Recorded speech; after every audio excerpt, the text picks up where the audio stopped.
men chopped the mast down, and with what was left of the sail, made a storm anchor. This allowed the vessel to ride with its bow into the wind and saved it and its crew. His credo and his legacy to his children, grandchildren, and great-grandchildren was, "We are our own destiny. How we live our lives will determine how history will judge us."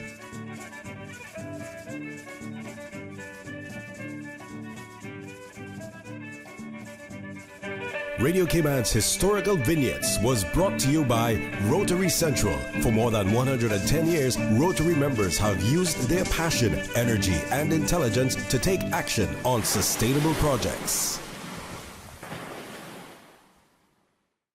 The Rotary Central Easter Hunt and Story Time is Saturday, April 8th. Children are about to have a marvelous Easter experience. The Rotary Central Easter Hunt and Story Time at the Rotary Schoolhouse, the Queen Elizabeth II Botanical Park in Frank Sound. 11 a.m. through 12:30 p.m. This exciting Easter event includes Eric the Magician, sing along with Miss Aaliyah, face painting by Art for You Limited, refreshments, arts and crafts, prizes, goodie bags, lip smacking pizza, compliments of Domino's Pizza. This is a free Rotary event for children 10 years and under who must be accompanied by adults. Yes, Saturday, April 8th at the Botanical Park. Easter fun comes alive. Rotary, all the good you imagine.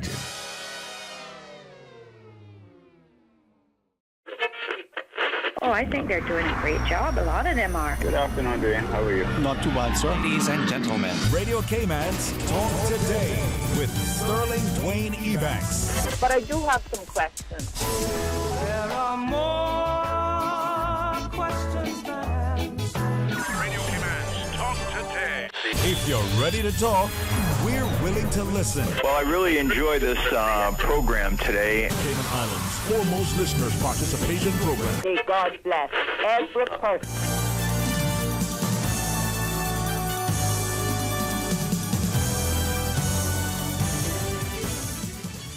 Hey, good afternoon and welcome. Thank you so much for joining us. Honored once again to have the privilege and the distinct pleasure to be able to sit and facilitate and to invite all of us to participate in one of the greatest events that happen in our community as we serve and encourage others. We're talking about the DG 5K challenge coming up, and Honorable Deputy Governor himself joins us in the studio. So please stay tuned. Talk Today is brought to you by Subway, open 24 hours in Countryside, Anderson Square in Georgetown, and Centennial Towers in West Bay. And by the Ministry of District Administration, Tourism and Transport. Explore your history, explore your land, explore your sister islands. MedLab in Smith Road Plaza, your complete medical laboratory solution. Call 949-7331. And Savannah Pharmacy in Countryside Shopping Village, convenient opening hours including Sundays and holidays. Radio Cayman's Talk Today, the Cayman Islands' foremost listeners participation program. We ask our listeners to avoid statements or comments which are abusive, derogatory, malicious, or defamatory. Do not use any indecent language or make any statement which is false or misleading. Email talktoday@candw.ky or call 1-800-534-8255. Courtesy of Flow, Cayman's #1 network that connects you to your world like never before. Let your voice be heard. Once again, here's your host, Sterling Dwayne Ebanks.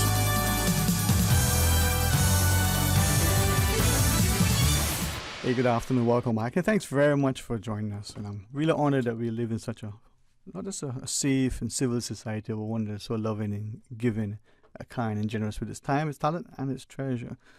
Together, it will make a very positive difference. To all of our guests, including Honorable Deputy Governor, first to Ms. Jennifer Heron. Good afternoon, Mama. Thank you so much. Welcome. Good afternoon. Thank you so much for having us on today, and good afternoon to everyone who's listening. We're here today to talk about the Deputy Governor's 5K Challenge, the 2023 edition, which is happening later this month. And I'm really happy to be here this afternoon with none other than, of course, the man himself, the Deputy Governor, who's actually the acting governor right now, Mr. Franz Manderson. We're also joined by Norman Klein, who is the managing partner at Appleby, who are platinum sponsors. I've got John D'Obi here, who is is the director from the Cayman Islands Red Cross. I also have Simone Gibson, who is here representing the United Against Bullying Foundation, and Jennifer Smith, who's here for Loud Silent Voices. And so the Red Cross, Loud Silent Voices, and United Against Bullying Foundation are the beneficiaries of this year's event. But I'm going to ask the DG to kick it off. Good afternoon, sir. Good afternoon, everyone. It's a real pleasure to be here, and as Ms. Ahern has said, we're promoting the DG's 5K Challenge. I am very excited about this year's event. We had a break during COVID, and we started back last year, and I'm so pleased that we are back on again this year on schedule. And as Ms. Ahern said, we have some really wonderful beneficiaries. And people ask me from time to time, how do I choose the beneficiaries? And I pay attention to what's happening in our community. And at some point, the work of some of the organizations stand out. And Ms. John Doe will know that I've worked very closely with the Red Cross from my days at immigration to where I am today. And I've always been impressed with the work that they do. She has a huge army of volunteers in the community that are always willing to respond to the needs of the people of the Cayman Islands, whether it is opening a hurricane shelter in the event of an approaching storm or hurricane, or providing relief to persons who come here as refugees or migrants, or just giving back to the community in a number of ways. They do a lot of seminars to make sure that persons understand the importance of being responsible within our community. They do CPR training. They do so much for our community that I felt that it's very important that we recognize them for their work and hopefully make their lives a little better by giving them a good donation at the end of the DG's 5K challenge. And then we have the Loud Silent Voices, and I attended the opening of the first home for the Loud Silent Voices in West Bay and heard the story of Miss Jackie Neal and her vision for what she wants to achieve in providing shelter for persons that are suffering from mental illness. And that is something that is much needed in our community. I know Ms. Simone will explain a bit more about what they do, but I was really touched by the work that they do, and I wanted to be able to assist them in the work that they do. And then last but not least, United Against Bullying. And we hear too often of bullying going on in our schools, in the workplaces, and other establishments, and we want to make sure that we raise the awareness and let people understand that bullying is wrong, that it should not. There's no circumstances in which someone should be bullied, and we have heard of people going as far as taking their life who has been subject to bullying. You know, in our days, Dwayne, in school, you know, we had somebody bullied us and we got in a fight and we never heard anything more about it. But now it's on social media. It's you're bullied when you get home, you're bullied when you go out, because it's all over social media. So it is something that I really want to raise the awareness to, and to do everything we can to reduce that in our community. And that's one of one of the benefits of the DG's 5K. Not only do we have great sponsors like Ms. Norman Klein from Appleby, but we have a sea of other persons across the community who wants to be part of the solution, who wants to give back to our communities, but also wants to come out and get a bit healthy. And I said recently with my recent health scare how important it is to get out and exercise regularly. So the DG 5K touches a lot and takes a lot of buttons. You can get out, boxes I should say, and you can go out and get healthy, get your heart rate up, take care of your body. You can give back to some amazing beneficiaries here who do really good work within our community. And then you get to see a lot of people that you haven't seen before. So last year, I think we had like 1,500 people out there. The energy, the buzz that was in the air is really, really fantastic. You get to see so many people who have a common desire to make Cayman better. And again, I just want to thank everyone who came out last year. I saw on my notes here, and it's so impressive that the DG's 5K over the last few years have raised over almost $500,000. $476,500 that have gone to some amazing beneficiaries, ranging from Cayman Hospice to Alex Panton Foundation to YMCA to the Heart Fund. So we have done some amazing work in our community, and I'm very proud. And I thank you not just for emphasizing the financial impact, but the lives that it has touched. And as I was listening to you, looking at the beneficiaries, there's an interconnection. We know the overarching work of the Red Cross. We understand the importance of having bullying addressed within the schools, in the community, and in the workplaces, as you referenced on with the governor. But then to think of the mental wellness of some of our own, as we see the friends and family walking the streets at times, even in their own homes, coping with issues and the like. With deference to our beneficiaries, perhaps Mr. Klein, to you first though. There are many things that companies can do, and thankfully they do in contributing to our community. Financial support is crucial. The lights can't stay on unless the bills are paid. But we also need Applebee's contribution, commitment, and its desire for this support. Tell us about it. Well, I think the work is all done by the charities. Mm-hmm. I mean, we participate. We are very happy to participate. We donate some money. We attend the DG 5K, mm-hmm. but the real work is all done by the charities, and these 3 charities this year, which the DG has chosen. And as I listen to that, I'm inclined to recognize that we all have something that we can do, and it can be to varying degrees. The person who is able to give an hour, there's someone who can give 1,000 hours. There's someone who can give X dollars and who can do X times N. We can. It doesn't have to be in the same quantity, the same time. But that impact means that our society is safer, healthier. There's a commitment.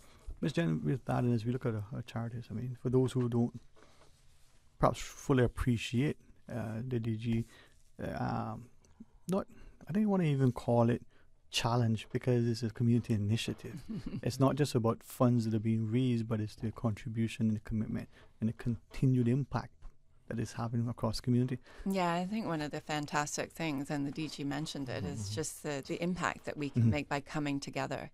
And my individual registration fee of $25, if I was to give that to one of the charities, I'm sure they'd be very grateful, but they wouldn't be able to do a whole lot with it. Yeah. But by all of us coming together, putting our registration fees in, the amazing support we get from our sponsors, and the funds that we're able to raise, it's that power collectively that we have to make a difference, and the opportunity that we have to make that difference while we're having a really good time. We're doing something good for ourselves. We're getting up maybe a little bit early on a Sunday, coming out, and as the DG said, seeing people that you might not have seen for a long time. I could say that my slower time is due to the fact that I'm chatting my way around the course, and nothing to do with the fact that I haven't been training for it. But it's just, and as he said, the vibe that's out there, the buzz that you get, the energy, it's fantastic. And if you haven't participated in it, I would encourage you to come and get signed up and join us this year, because we are raising funds for some amazing beneficiaries. The work that these groups are doing in the community is so important. Mm-hmm. And by all of us coming together and sharing our time, sharing our resources, and collectively joining together through this event, we can really make a difference. Right. So when we come back from this break, could we respectfully ask each of you, perhaps Ms. John Doe, since you're the veteran spokesperson, we start with you first. The Red Cross is not just very well known, respected, and supported in Cayman, but across the globe as an entity. And then the respective charities can share with us their perspective and what its involvement means. All right. Great. Please rejoin us right after this break.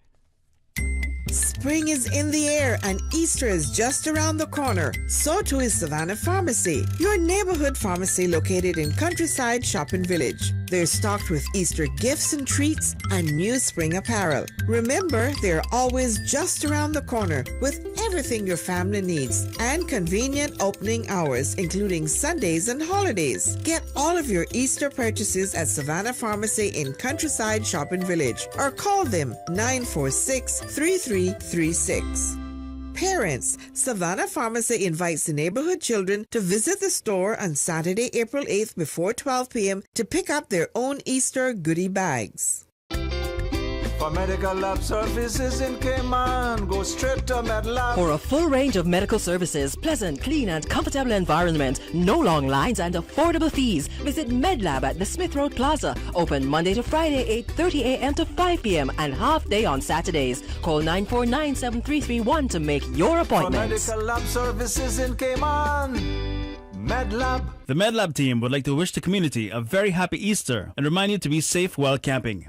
Barry's Golden Jerk, the Cayman Brac sensation, ranked the #1 restaurant in Cayman Brac by TripAdvisor and home of the authentic jerk. Barry's Golden Jerk, serving large portions of the best jerk chicken and pork. Open Wednesday, Friday, and Saturday near the airport, or call 917-6713. Barry's Golden Jerk. It's simply better. Wouldn't it have been grand if you had purchased land 30 years ago? It may not be 2020, but a perfect vision has never been more clear. Cayman Brac and Little Cayman, poised for growth with an eye on the future. Your land, your history, your future. Discover all that our sister islands have to offer. Radio Cayman Super Jam Show, the #1 drive time entertainment show on your radio. Enjoy your mix of pop, hip-hop, dancehall, urban gospel. The Super Jam Show is brought to you by these kind sponsors. The Cayman Islands Football Association, CIFA, building a better future for Cayman football. Cayman Insurance Center. Don't take chances with your family's future or your valuable assets. Call me today, Michael Webster, at 925-5433. UWI Open Campus, on-site, online, and on-demand. Visit open.uwi.edu. Call them today at 946-8322. Super Jam. Also brought to you by Superior Auto Center. Do it right the first time with Superior Auto. 949-9570. Or 525-9571. Superior Auto. They keep your car in tune. Super Jam. Also brought to you by the Yum School Lunch Program, now available at selected private and public schools across Grand Cayman. The #1 drive time entertainment show on your radio. Super Jam. Talk today. But I do have some questions. Talk today. Cayman Islands' foremost listeners participation program. Talk today. Because there are more questions than answers. What the public is saying. Waiting to take your calls right now. Sterling Dwayne Ebanks.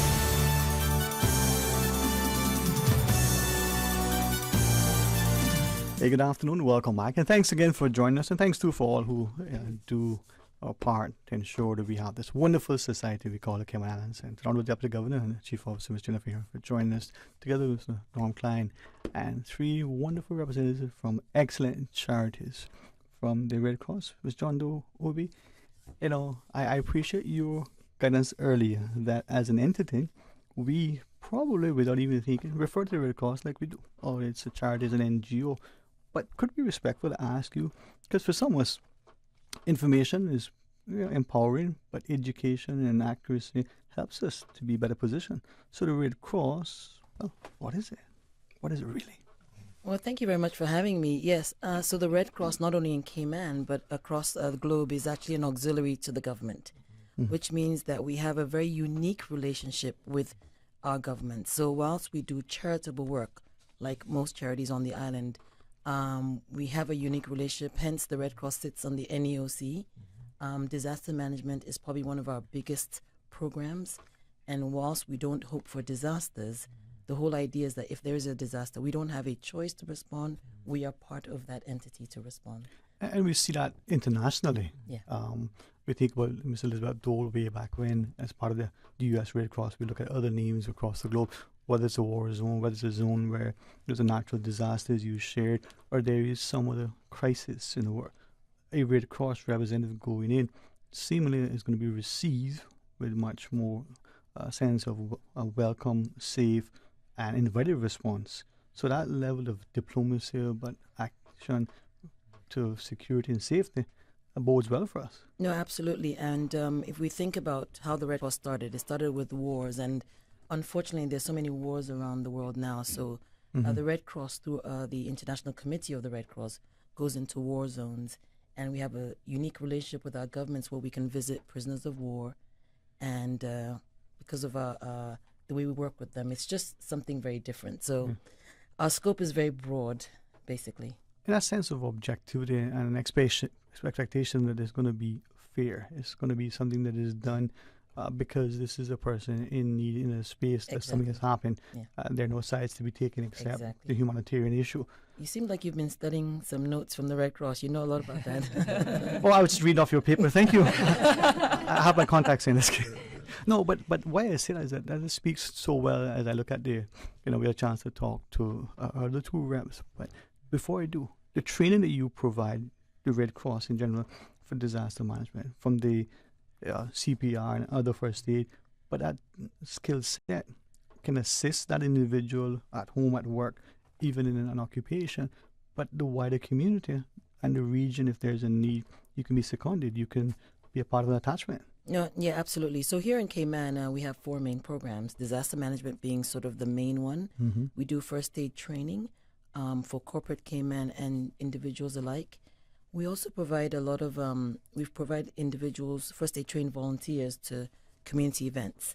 As you know, in Cayman, we have events every single weekend, and we can't have the ambulance there. So Red Cross volunteers who are trained will go there and help out if there's a minor injury. Of course, if it's quite grave, then you call 911. Mm-hmm. We have a child protection program. I'm sure most of us have done the darkness to light training. And for the listening audience, if you haven't done it, it's free. Call the Red Cross. It's a 2.5-hour training online. And it's so important because a lot's going on in Cayman that we need to educate the public. And the last one will be our referral center, which is our thrift shop. Everybody sees it right across from the farmer's market. We sell secondhand clothing. But we also work with a lot of community organizations who give out free clothing and furniture. So those are 4 main programs that we have. As a member of the NEOC, I sat in with DG, I can say 100 days after COVID or during the COVID pandemic. And one of the things that DG kept on saying is that make sure we take care of our seniors because they were out there, they were isolated. Mm-hmm. And so a new project that the Red Cross is working on is called Support Our Seniors. And this is where we partner with our seniors. We take them to grocery shopping. We do doctor's visits, prescription, take them for a walk. And it's really proving to be quite interesting because most of the time they just want companionship. And, we partner with the Department of Children and Family Services, and they don't have enough social workers. Social workers are so busy. So just to have somebody to pick up a senior and take them for a walk is a big thing. So thank you, DG, for, really pushing that because that really stuck with us. But for this particular event, the funds from this event is going to be going to our container project, and those are pre-positioned stocks for in times of a disaster.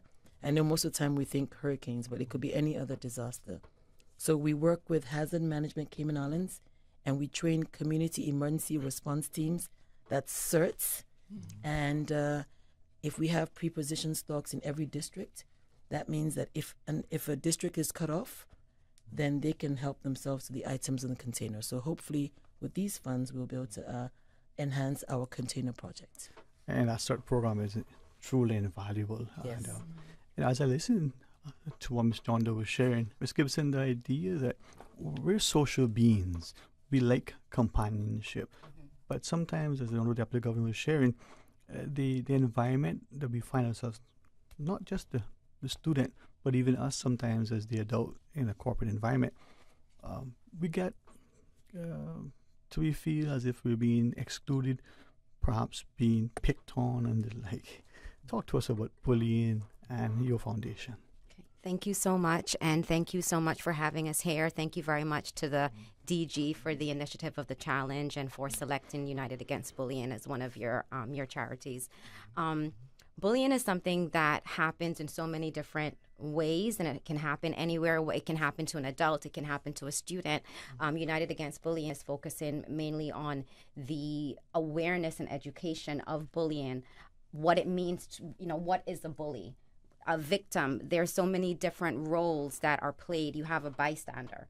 where you could be someone who sees the bullying happening, but you don't necessarily do something about it, or are you the person that is encouraging the bully, or are you the person that's going to go and call for help? So we really just want to educate people on the fact that bullying is something that is taking place here in Cayman, particularly in our schools. It happens, like you said, it can happen anywhere, and your environment has a lot to do with it. And I think also in the classroom, like you said, in that environment, depending on how the classroom is being led, depending on the leaders that are in the school, depending on what is happening in the child's environment at home, all of those things play a very vital role, to someone being a bully.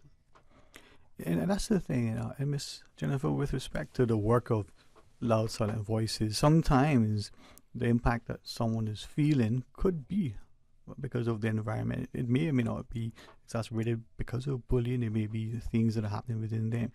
I commend, as Ms. Jen shared, the work of Ms. Jackie in seeing something, being very proactive and passionate, and with an impassioned plea to the community. How do we draw alongside? Tell us about Loud Silent Voices. Oh, thank you very much. Loud Silent Voices, we're very excited to be here. Thank you very much, DG, for the nomination.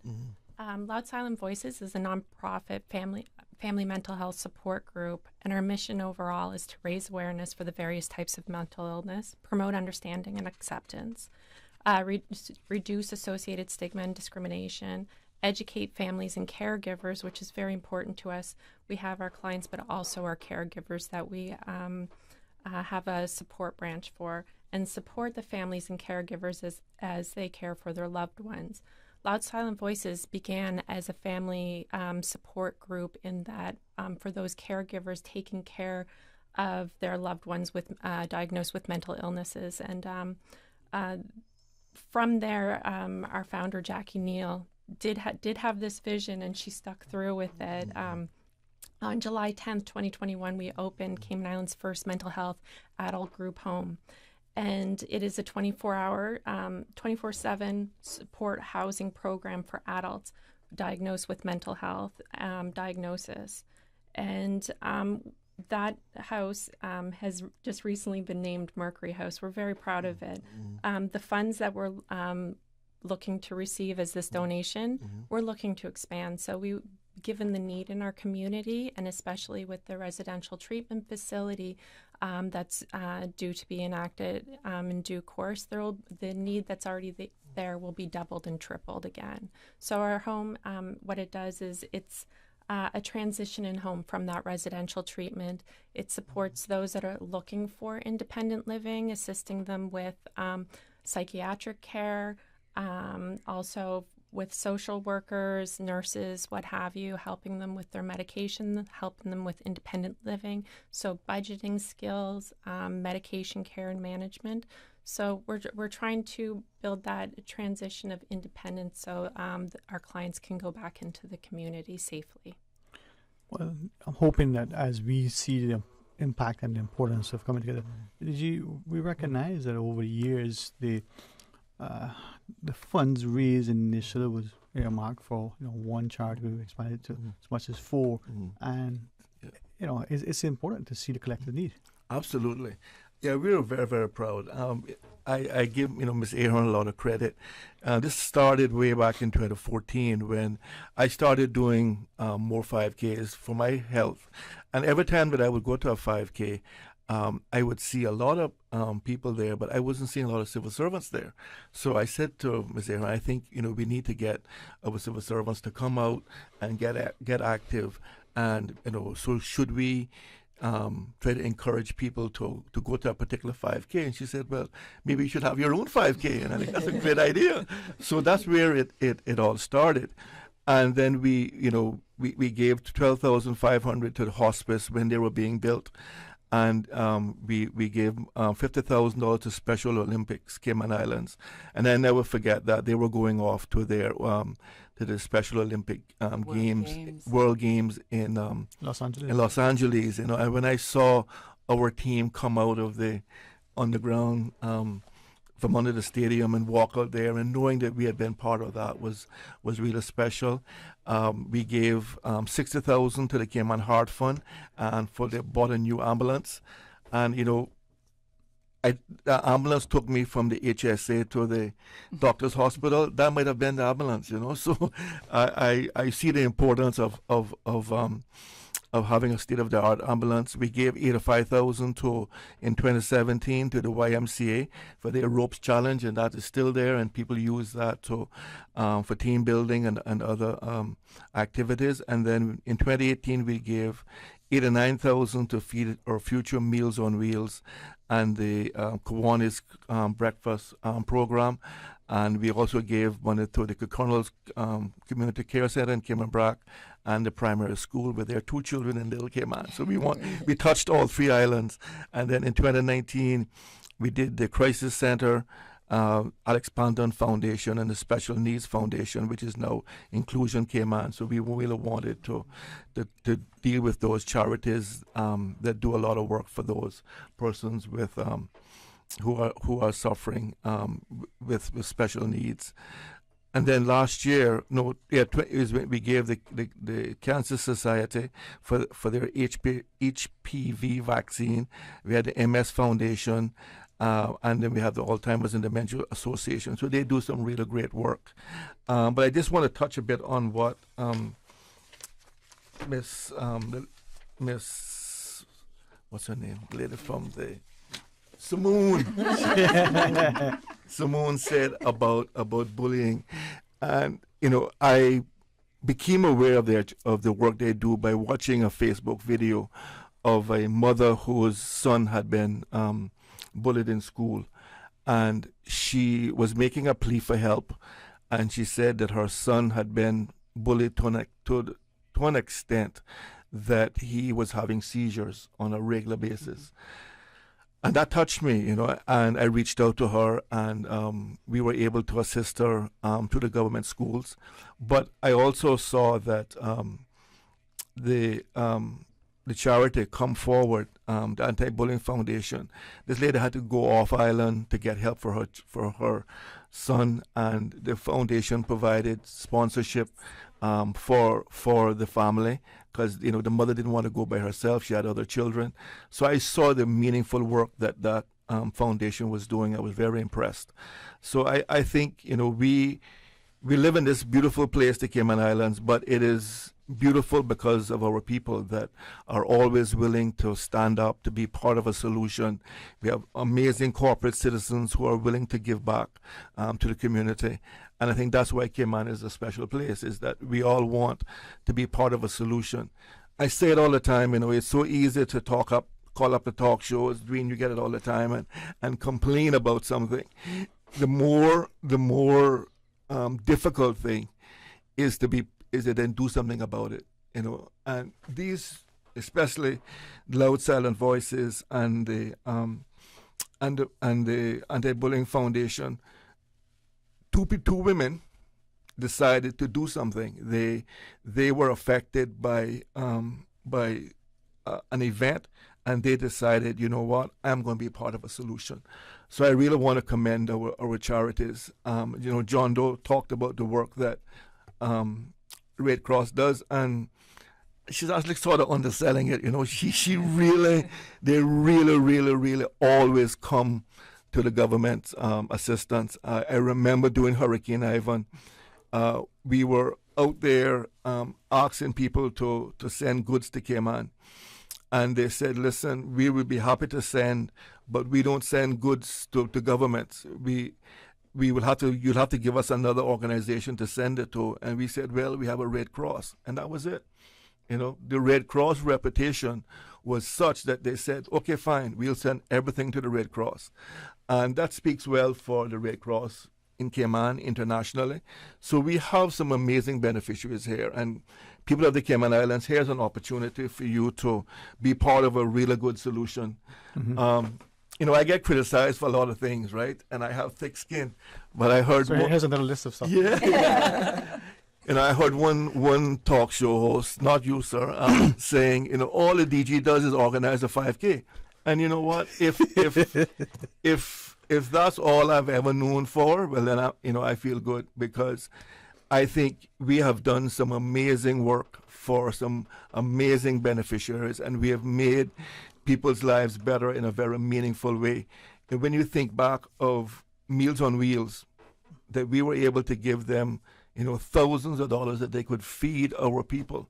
That is an amazing achievement in itself. Mm-hmm. So I am very proud of the DG's 5K, and I thank everyone here for all the work that they have done to make this happen. Indeed. Maybe we often hear talk is cheap, put your money where your mouth is. And I commend the sponsors, and as a platinum sponsor, Mr. Klein, stepping up. We can do something in a very meaningful way. And for some people, $1 is a lot. For some people, you need $1 million? Just let me look under the couch. It's relative. But if we don't give of, a time, a talent, a treasure, as the Deputy Governor shared, the community isn't advanced. It isn't as safer. It isn't any better. Yeah, I think that the money is part of it, certainly. But just bringing awareness to the work that these charities are doing. And it's humbling to be part of this. I think Cayman has the benefit of a vast array of charities doing work. For a little island our size, with the population we have an incredible number of charitable organizations doing good work. Indeed. Say many hands make light work, and there may be a lot of need, but if everyone does something. So, Ms. Jane, I know we got, talking to a good friend across the board there, about 3 minutes and 19.6 seconds left. How do we register? First I want to just give a big shout out to all of our amazing sponsors, because you mentioned that many hands make light work. And the planning committee team that I have working with me to put make the magic happen is an incredible group, and I'm so very grateful to all of them for their time, their commitment, and for really understanding the importance of the work that we're all doing in addition to our. It's not, we don't all stop doing our day jobs. This is in addition to. According to talk show host, this is all you do. So, big thanks to my planning committee team members, but to our sponsors as well. Mm-hmm. We have an amazing group of sponsors, many of whom have been on board with us. Cineco and DART have been with us from the very beginning. Appleby is our platinum sponsor. They have come on as the platinum sponsor. They were our first platinum sponsor, and they've stayed on year after year. So, Norm, thank you very much to you and the team at Appleby for that. Our gold sponsors we have are Ernst & Young, or now they're known as EY, Butterfield. We have Davenport Development, the Cayman Islands Civil Service Association Cooperative Credit Union, and DART. We have Cineco, who sponsor our halfway mark. So when you get to the halfway mark, you're halfway there, and Cineco is usually there to cheer you on. And we have PwC and Maples, who sponsor our water stops, and we're very grateful. They are there cheering us on and keeping us hydrated. And then at silver, we have Cayman National, Walkers, KPMG, Stepping Stones, Health City Cayman Islands, Circumference FS, Denton's, London and Amsterdam, Chris Johnson and Associates, Affinity Recruitment, Hyvern, and Carrie Olson. And we also have a number of bronze sponsors. We do have some more bronze sponsorship opportunities available. If anybody's listening and they want to join on board and help to support us, you can email us at supportdg5k@gov.ky. We've got unlimited bronze sponsorships available. And we're also looking for some donations for our random draws. We're going to bring back the raffle this year since we're not under COVID restrictions anymore. So if anybody has a great prize that they'd like to throw in for the random draw after the event, they can also email supportdg5k@gov.ky. But registration is open. The dates we have: Sunday, April 16th in Cayman Brac. It's suddenly just around the corner. Sunday, April 23rd in Little Cayman, and then the grand finale here in Grand Cayman on Sunday, April 30th. And you can register at racecaribbean.net. I think, let me double check I've got that right, because I don't want to send people to the wrong place. I do want to say that we need you to register online, and that if you don't register online before it closes, yes, it's racecaribbean.net, and the online registration is going to close at the end of the day on Wednesday, April 26th. You will still be able to register after that, but we're going to charge you a little bit more money for the privilege. And the T-shirt pickup and the in-person registration will be Friday the 27th and 28th of April. If you register online by the end of the day on the 26th, it's $25 for adults, $10 for 17 and under. We do have prizes or trophies for the corporate entity with the most registrants. Maples are the defending and so far undefeated champions there, so just putting that challenge out to the corporate world. We also have prize for school with the most registrants, and Cayman Prep and High School have won that trophy every year as well. Prizes as well for government entities and SHECs. But just to really encourage everyone, please do go online at racecaribbean.net. Come and help us raise some money to support the Red Cross, the Unite Against Bullying Foundation, and Loud Silent Voices. Have a little bit of exercise, have a lot of fun, and we hope to see everybody there. All right, thank you very much. And respectfully, sir, if you would like a closing word, only if you wish, sir. Yes, sir. Thank you again. Just to thank everyone for their support over the years. Thanks to our amazing sponsor here, Mr. Norm Klein from Appleby. And I just really want to recognize the beneficiaries for the amazing work that they do in our community, and just to thank them for all that they do. Like I said, it's easy to criticize. It's not so easy to come forward and be part of a solution, and they have done that in a very meaningful way. So I commend everyone here. Thank you, ladies, and your organizations. You do an amazing job. And to thank Ms. Ahern and the team. She does a lot of the work. I probably go to like 2 meetings of the committee, the first one and the last one. But she and her team does an amazing job of getting everything organized. And I really look forward to attending. I can tell you that our new governor, Ms. Jean Owen, has committed to attending the DG5 in Grand Cayman. So she's arrived on the 21st, and she's agreed to come out. So you can come and meet our new governor at the same time as well, and get healthy and give back to our community. So let's do it. Thank you all very much, and I join the DG in commending the work of the recipients, and hopefully we'll come on board continually to support. So blessings for the week, and continued success in your programming. And to you, Mr. Klein, and all the sponsors for being stalwarts and giving of time, talent, and treasure. All right, we're going to pause and take a break, and after the headline news at 1, we have a discussion stated about their proposed bill for sexual harassment. So stay tuned for Talk Today.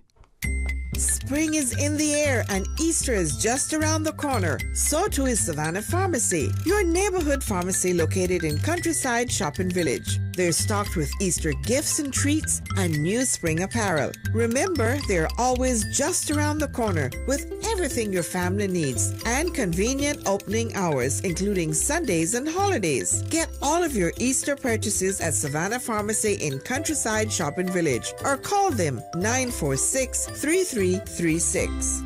Parents, Savannah Pharmacy invites the neighborhood children to visit the store on Saturday, April 8th before 12 p.m. to pick up their own Easter goodie bags. Look at you, listening to the radio, tuning in, getting stuff done. Total doer. Maybe you're driving, maybe you're getting your oil changed or grabbing some chicken. Maybe you're doing something that's nobody's business but yours. Hey, that's cool. We're all doing something. Now you can join a whole new community of doers doing more on findyellow.com. With custom search, local experts, and trusted reviews, whatever you're doing, get it done on findyellow.com. Explore your history. Explore your land. Explore your sister islands, the ultimate staycation experience. Your culture, your freedom, the land that time forgot isn't gone. It's your sister islands. Discover all that our sister islands have to offer. She hear clunk and her car stop. I was just about to send her some money, so I send it straight to her JN Money Transfer card. It cost me less, and perhaps she use the card, pay the garage right away. She'll get discount through the JN Rewards program in Jamaica. This card make things easy. You can even get funds at any multi-link ATM. JN Money Transfer Card. Fast, affordable, convenient. Tell your loved ones in Jamaica about it. Sign up is free. The 2023 Household Budget Survey is currently being conducted by the Economics and Statistics Office. The data collected from the survey will determine the items and the dollar value of these items that are included in the new Consumer Price Index basket of consumer goods and services for the Cayman Islands. Trained interviewers with identification cards from the ESO will visit 2,400 randomly selected households across all districts. The Household Budget Survey will run for 1 year, ending February 2024. Approximately 200 households will be interviewed each month. The interviews are confidential in accordance with a Statistics Act. No individual data will be published or disclosed. Survey data are exempt from Freedom of Information requests. For further information on any aspect of the Household Budget Survey, please contact the ESO hotline at 516-3329. Radio Cayman, the voice, the heart, the soul of the Cayman Islands. Today's biggest news. Radio Cayman. Your voice, your choice. Local, regional, international. This is Headlines from Radio Cayman's newsroom. Today's biggest news. The headline news is brought to you by Health Services Authority. With your latest headlines, I'm Felicia Rankin-Zollins. 15-year-old Shania Beckford, who was reported missing on Sunday, March 26th, has been located and returned safely. She appears to be in good health. However, 15-year-old Dwayne Ebanks remains missing. In international news, the U.S. is going to hell, Donald Trump has said in a defiant address after pleading not guilty to falsifying business records to hide damaging information ahead of the 2016 election. The former president was charged with 34 counts in a Manhattan court in New York on Tuesday. These relate to a hush money payment to porn star Stormy Daniels, who says they had an affair. Mr. Trump is the first U.S. president in history to face a criminal trial. It felt like just another flight for South African pilot Rudolf Erasmus until he noticed an extra passenger on his plane at 11,000 feet in the air. However, it wasn't a human, but a cobra slithering under his seat. He then made an emergency landing on his flight from Bloemfontein to Pretoria.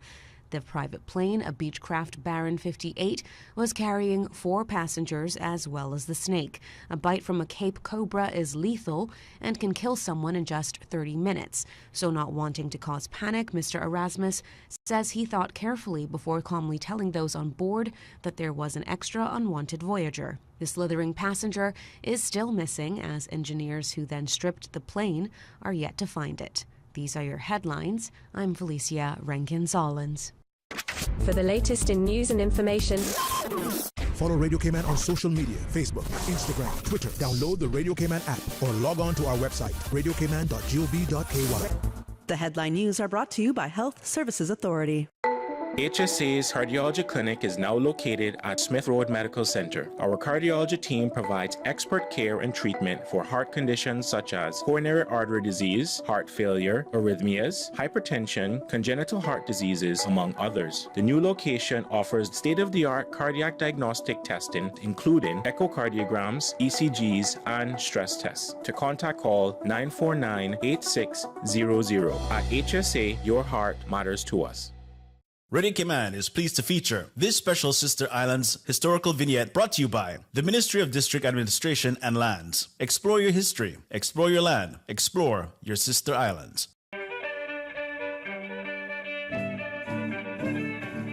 Born in Watering Place, Cayman Brac, on the 8th day of July 1936, Captain Fred Elman Scott was the 5th child born to Nalio and Vera Scott.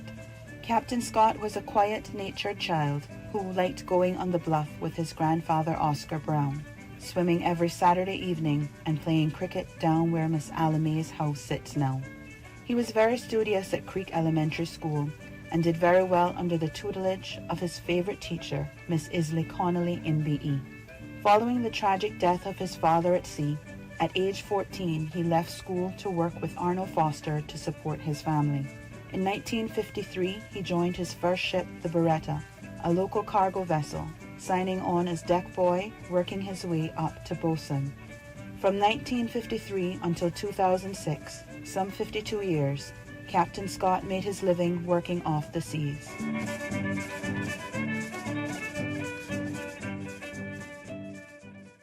Radio Cayman is pleased to feature this special Sister Islands historical vignette brought to you by the Ministry of District Administration and Lands. Explore your history, explore your land, explore your Sister Islands.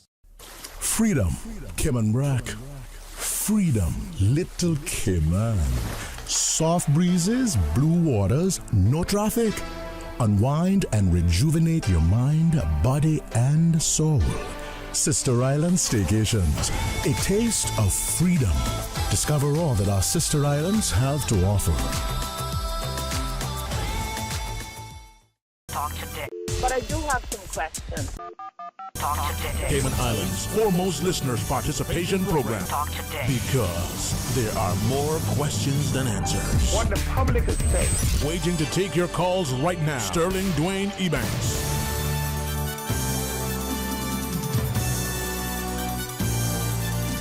Hey, good afternoon. Welcome. Thanks for joining us. And it's a pleasure to welcome once again to the studio Ms. Erin Kaufman, Junior Policy Analyst in the Cabinet Office attached to the Gender Affairs Unit, as we talk about the proposed sexual harassment bill for 2023. Thanks for coming on board, helping us as a public to understand what this is proposed legislation, maybe get an overview of what it is, its potential impact, how we as a public can engage. Thank you very much for this time, Mom. Yeah, thank you for having me, Mr. Sterling. I'm happy to be here, and I think it's really important that when things like this are put out for public consultation, it's just ensuring that the public has opportunity to really understand what it's all about, and give them an opportunity to have their feedback. But in order to provide feedback, you want to make sure that it's clear and that they can really, understand what it is they're giving feedback about. Okay, so let's help me to understand it personally. Sure. Going into I'm unfamiliar with it. Yeah. Is the bill in the public domain now? Correct. Yeah. So the public consultation hub has been launched. So it means that it's easily accessible by visiting a website. It's gov.ky/sexual harassment bill. So it's easy to find, and on that hub you're going to be able to download a copy of the bill, and you're going to find FAQs, you're going to find a summary of the bill, you're going to find key characteristics, and then you're also going to be able to see an opportunity to answer 2 surveys. One is a public consultation survey, so once you've had an opportunity to get a little bit more familiar with it, to give your feedback that way. And the other is actually a call for evidence survey. So that is actually aiming to gather information on the actual experiences of people in regards to sexual harassment. So whether or not you've experienced it, it's important because it helps with our numbers and helps with our understanding of how prevalent an issue it really is. And this is where perhaps in the community sometimes we may not know something. Yeah. Not because it doesn't happen. Maybe it's not being reported, or it's being reported but not collated and recorded in a way that has been analyzed and then published. Right. But even if something isn't prevalent in the society, being aware of it can ensure that remains, yes, the norm. And I mean, and the reality is that the numbers, the statistics when it comes to sexual harassment, like 1 in 3 women, 1 in 4 men, it really means that even if we ourselves have not experienced it, we likely know somebody who has. And so, if we're sitting here like, oh, that doesn't really apply to me, it applies likely to somebody that you know and care about. And it applies to people who you may, care about in the future. So it is something that we should be concerned about as a community, and we should want to make our community safer. And I say this as I believe our community considers that our women, our children, our elderly must be respected and protected as all of us.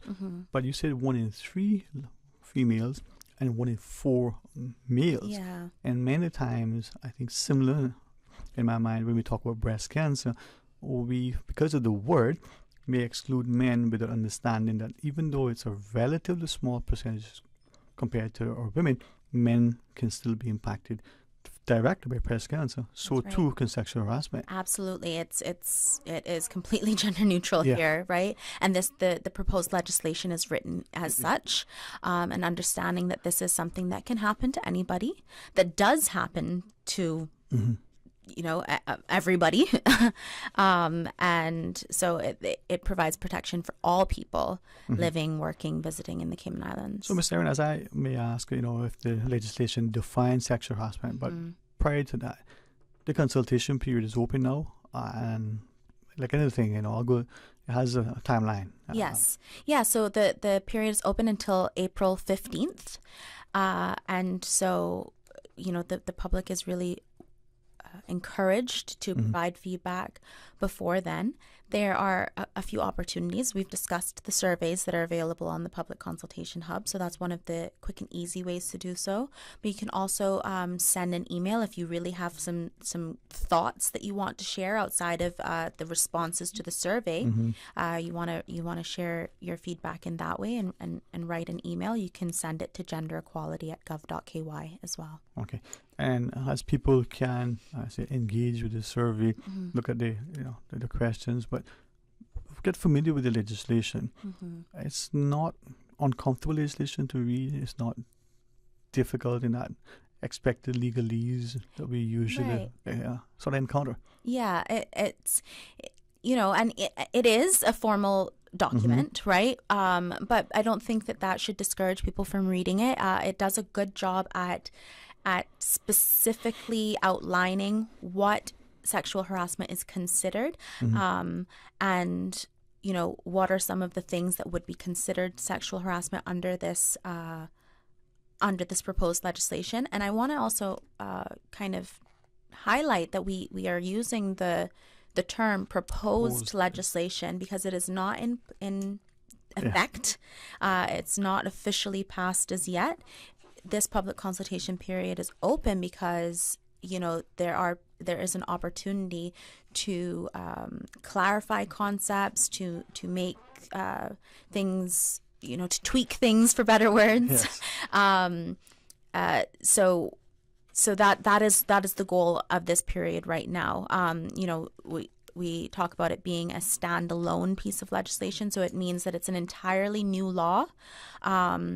That's created because the existing legislation does not cover the full scope of this issue. Sexual harassment is referenced elsewhere, but this one, fully addresses it, the full scope of sexual harassment, and it's mainly, when we think about, well, who is this really kind of affecting? And I spoke to the fact that the goal is to protect everyone living, visiting, or working in the Cayman Islands. But some of the key persons that are addressed under this legislation are employers and persons who are in charge of various settings and institutions, so such as and other entities such as nursing homes, care homes, prisons and other places of detention, medical facilities, schools and colleges, residential and business accommodations, including landlords, organizations, including nonprofits, associations, qualifying bodies, employment agencies, and facilities. So this is a wide range of places that this bill is seeking to protect persons engaging in these various areas. So sort of positions of authority, so to speak. Yeah, the responsibility will be placed on these people, right? And the key responsibilities there are that every employer, for example, is going to be required to issue a sexual harassment policy and make all employees aware of that policy. And there are certain things that must be outlined in that policy so that everybody understands their rights and understands how they are protected against this issue. And then that requirement will also apply to the persons that are in charge of some of those entities that I just referenced. And as I listen to what you're sharing, the public is reminded that this is a bill, proposed government legislation that will go before the House after the consultation, and it may be tweaked and amended further there before it becomes legislation. Right. The 15th is about 10 days away. We've got Easter, so people can make their points. After the public consultation period closes, what is the process then? So at that point, there's going to be a period that the information gathered will be analyzed. We will be taking a look at what areas perhaps do need to be looked at and revisited, so that recommendations can be made for changes to the proposed legislation, so that a second draft can be issued. Mm-hmm. And then that second draft, well, is the expectation that may go back into the public domain prior to being presented to the House? I don't believe that has been confirmed as yet. Okay. I suppose it depends on how significant the changes are. And I'm glad, as you highlighted, that every employer and the like will have to provide to each employee sexual harassment policy, not unlike the employment of contract. Right. Now, we know that some employees say, well, I just have a handshake and a verbal agreement, or not really anything. Yeah. Does the proposed legislation, in making reference to having this as a requirement, provide any sort of consequence if the employer does not have a sexual harassment policy? It does, yes. So there are it's written that not doing so, there will be penalties for not doing so. And in fact, there is a formal complaint process outlined in the proposed legislation as well. So that can be followed for persons who don't feel as though their employer has provided the appropriate protection. And that formal process is then in regards to complaints against sexual harassment allegations. That whole process is outlined as well. So outside of the protection afforded to employees and persons under these various entities, if they feel as though an allegation perhaps is not being taken seriously or was not handled efficiently, there is an opportunity to then proceed further to make a complaint to the Gender Equality Tribunal, which will then have the authority to investigate the matter further and make determinations and orders under the law. Okay. As you're speaking to Mr. Ann Kaufman, a junior policy analyst in the Cabinet Office as part of the Gender Affairs Unit, on this proposed legislation for the Sexual Harassment Bill 2023, let me ask, as we going through and looking at where we are with it and the expected publication, there is, what's the term, stalking legislation. There are different bits of legislation under the penal code for some offences. There's a government policy on sexual harassment, and probably even private sector organizations may have code of conduct or policies and the like. Sure. But this applies to every person, you say, visiting, living, or working in the country. So it's not a government employees only. It's for everybody. It will be applied to the private sector as well. Yeah. So you're right. There are companies that are already ahead of the game, if you will, and do have these policies in place, which is fantastic. But this is going to make it a formal requirement, and it will ensure that not only is the policy there, but it's going to that policy covers all of the key pieces. That policy does afford the appropriate protection. And that everybody kind of also understands their rights in terms of addressing it further than just the internal procedures. It does, the proposed legislation does speak to the requirement to have the opportunity for the employer to resolve the matter internally. But if that's not able to happen for whatever reason, then they have the option and the right to take it further than that. And then with that, as you're sharing, we know that perhaps some of us, still labor in our minds that we're in a society where we can interact, a male colleague with a male colleague, right, or even female or male female, and it's just nothing that was intended to be offensive, but the nature of the joke, the nature of the touch, the partner look, or whatever that is, could constitute. Potentially, this legislation would address those things and make that behavior now unacceptable. Yeah, I think there's a couple elements to that, right? It's certainly not intending to stop consensual, friendly banter or conversation or even flirting, if you will, if it's consensual. If it's consensual. What this really comes down to is that sexual harassment is unwanted and unwelcomed behavior of a sexual nature that is offensive, humiliating, or intimidating, or that creates a hostile environment. So we do need to understand that, if you are doing so in a consensual manner and that this is clearly something that is invited and has willing participants, that's not what this is addressing. But what we do need to be mindful of is that just because we don't intend it to be offensive or that we don't personally intend to make somebody feel uncomfortable, if we do, we need to have that level of self-awareness that what we're doing is not right.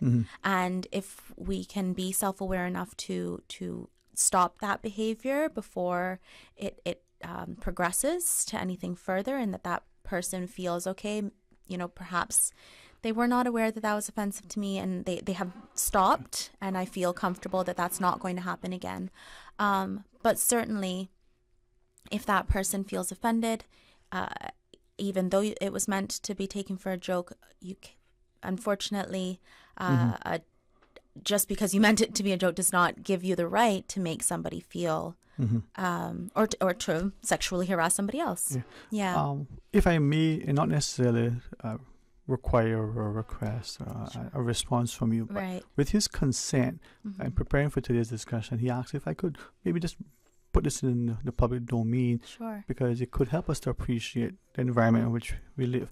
So this is an interaction that occurred in a private sector organization. He provided the story, and I want to have one version. It seems to be corroborated by the lady.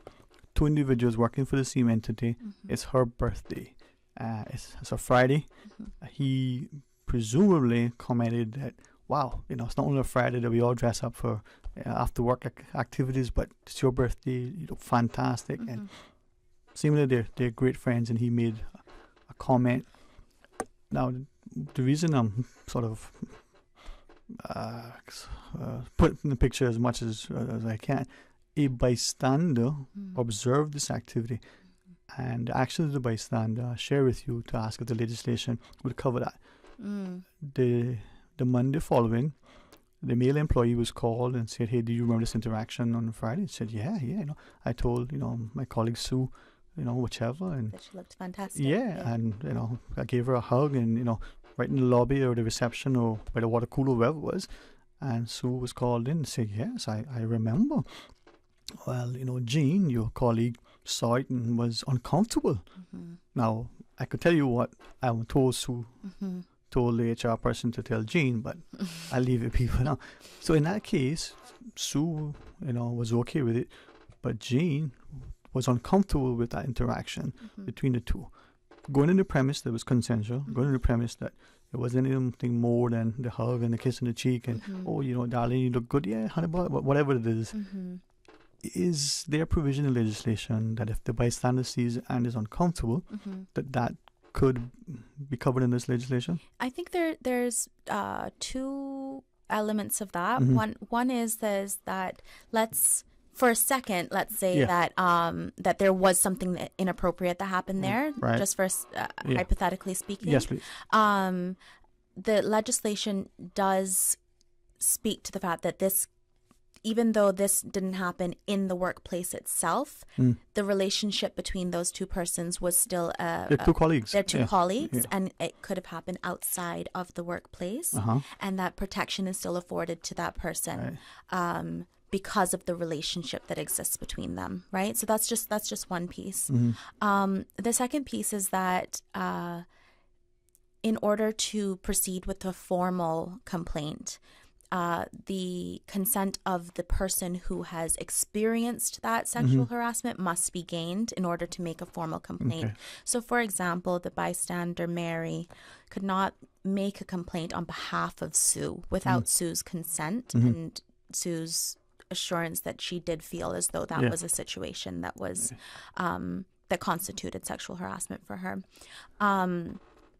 But the other and then the other piece to that is that that's why I think that the procedures are written in such a way that things should be dealt with internally first, because it could very well just be a misunderstanding. It could very well be something that, or if it wasn't appropriate and there's an opportunity to put a stop to it with internal procedures, and that can be resolved, rather than to bring it forward to a more formal place. So there are those three kind of elements in place. There are provisions within the bill that does afford protection to persons to not misuse the legislation, right? And to not misuse or abuse it, because there are certain things such as, the tribunal can find that claims are unsubstantiated. There are penalties for claims that are brought forward that are frivolous or vexatious. So there are provisions in place to ensure that people don't treat it lightly, and that it is something that is serious, and it is an official procedure. And at the same time, there are provisions in place to aid victims and to ensure that they feel protected under this legislation, that they understand their rights, and that there are things in place that ensure that they will not be penalized for making a complaint in good faith. And this is where I think having that public consultation, I really appreciate you coming in and sharing with us, that we engage in the legislation that is hopefully reflects what we want, a sense of safety, security and protection within our relationships, whether it's at work, whether it's in some sort of sporting organization, even in the church. The behavior and the consciousness that will come with it. But in sharing that, you referenced that the person may not intend for this thing to have been offensive, perhaps insensitive. I mean, I don't know when anybody else makes bad jokes, but a few of us do, right? So it doesn't speak to intent. As I gather, proposed legislation that was proposed to be amended in the December sit in the House talked about intent. This one is, you might not intend it, but this is the consequence, and as a result, this could be the impact. Yeah, it does challenge us to be more self-aware of how what we say and what we do can affect other people. It certainly does, because it doesn't speak as much to intention, right? It speaks to whether that conduct was unwanted or unwelcomed, and that's kind of those key words that we do want to get familiar with when we read this proposed legislation. And have we created a hostile environment? Have we humiliated somebody? Have we intimidated somebody by the conduct that and the conduct can be verbal, physical, it can be face to face, electronically, via audio or digital images. So it does challenge us to be mindful of our conduct, and of the things that we say that may have been, socially acceptable, or a norm, or just, general banter amongst friends. But to understand that these things do have consequences for the people that experience it. As you shared, I'm thinking of a couple of things. You may have a group of 4 colleagues, for instance. I don't know if we still have water coolers, but assume they're in a break room, and one is telling a joke to another, and they're male and female mixed in, let's say they're similar age and occupation and perhaps supervisor level. Let's make it as even as we can. That joke there, with even in the absence of expletives and other sort of explicit stuff, might be a little bit more appropriate if they were doing that while exercising or games night at the local watering hole, as opposed to within the organization and within on the work day. And within earsight of other people that would feel uncomfortable listening to that. That's exactly it, right? Because perhaps the joke wasn't even made directly to the person, but it was made within so that bystander could be like, really? Can feel very uncomfortable, because then that bystander has to sit in a meeting with the people that she just or he just heard speaking inappropriately about somebody, and that creates a bit of a uncomfortable environment for that person, and you see how that can kind of trickle down and cause tension within the workplace. So Yeah, so it does. It is challenging our behaviors, and it is challenging the way that we interact with one another and understanding how it affects those around us. A friend used a term with me not long ago, and I, to be honest with you, I didn't quite understand it. Cancel culture. So I had to kind of call a young person and say, what does that mean? What does that mean? So I'm asking the young people it's here. this new thing that they have. And like TikTok, I heard about that recently too. Yes. So is this potentially what we're looking at as well, or it's more than that? I don't think that this. I mean, I'm not sure if we would relate those two terms.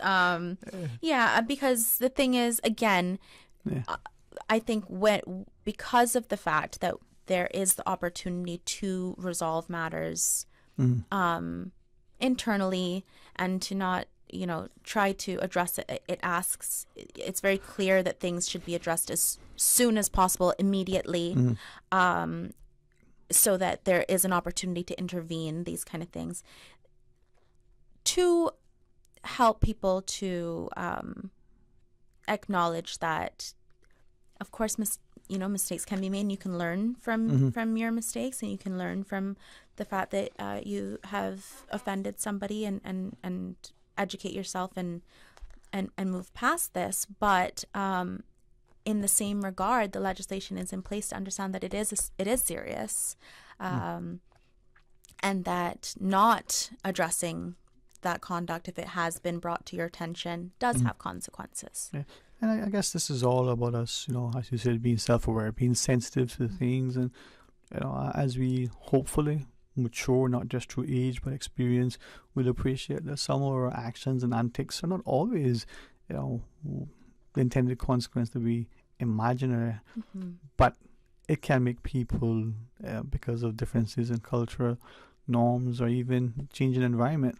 Yeah, So- and we don't sometimes understand, we're not necessarily aware of the experience of other people. Yes.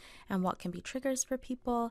And this is not meant to this is not meant to scare anybody into thinking, oh goodness, well, I can't joke with nobody no more now, or So you heard me say that? I can't do that.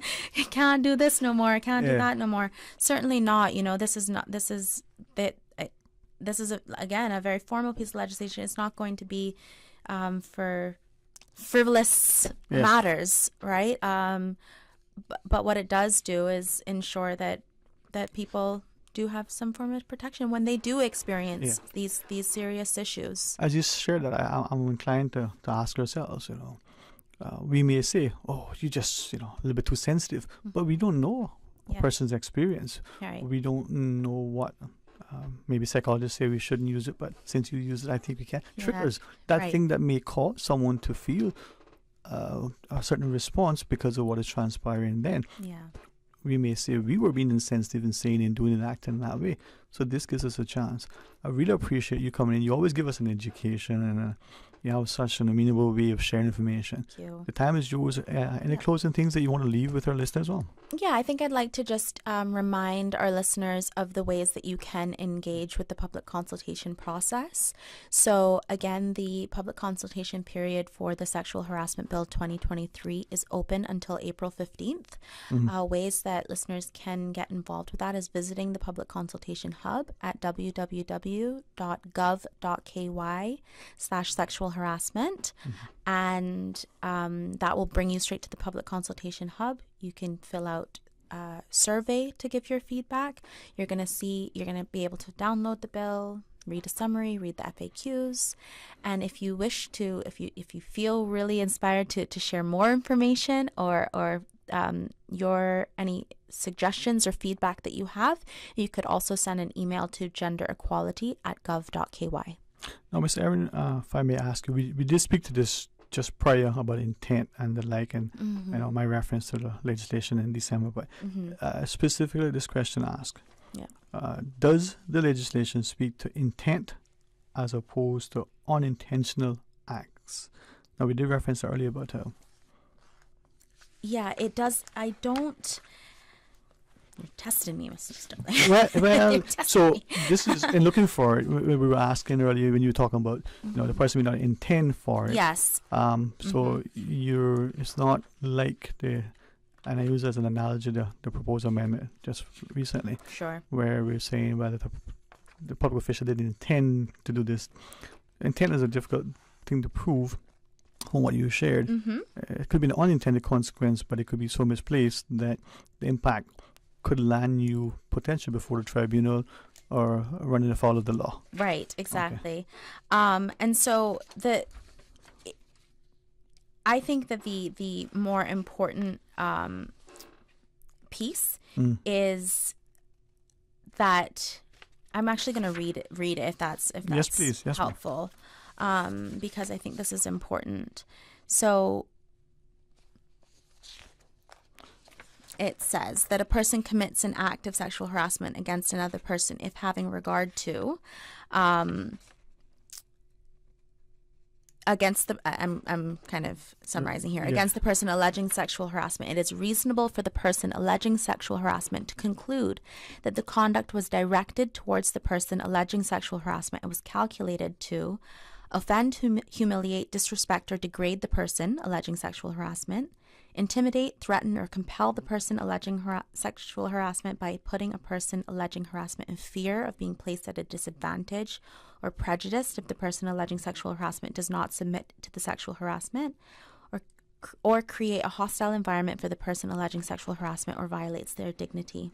So there's not as big of a focus on intent, because it acknowledges that whether or not the conduct was intentional, it says that the conduct referred to these sections includes conduct which involves making an unwelcome unwelcome in advance, an unwelcome comment, an unwelcome gesture, and there are a number of things that are outlined in that in the proposed legislation. So to answer your question, it does not have as much of a focus there, because it's talking more so about whether the person receiving it, how that person received that conduct, versus what the intent of the person delivering it. Now, with that in mind, I think that you shared, the closing period for consultations on the 15th. Yes. So hopefully people will avail themselves of the opportunity, submit, their concerns. There may even be questions that they have that could help to inform any revisions. If the opportunity provides, certainly after the consultation period closes, maybe you and your team could return. I think and certainly I think it's important for the public to understand that this, once this period is over, and even the finalized, even when the legislation is finalized, there is going to be given an appropriate period given to specific period to be determined in terms of the actual length, but there are requirements that are going to be enforced, and there has to be an appropriate period given in order for employers and persons in charge of these various entities to put these things in place. So we will be launching a full public education campaign on those requirements to ensure that they get the support to do so. Okay. Yes. Thank you very much for your time, and if I may extend on behalf of our wonderful Radio Cayman family here to you and yours a very blessed, enjoyable, peaceful Easter. Thank you so much. Same to you. It's my favorite time of the year. Hey, likewise, man. Yes. This is the only time of the year that the bunnies give us chocolate. So chocolate from anywhere is good. There you go. All right, we're gonna pause. When we come back, open line, I believe, right? I can see if Carl can tell us something about the carnival, because he likes that kind of thing. All right, stay tuned for Talk Today.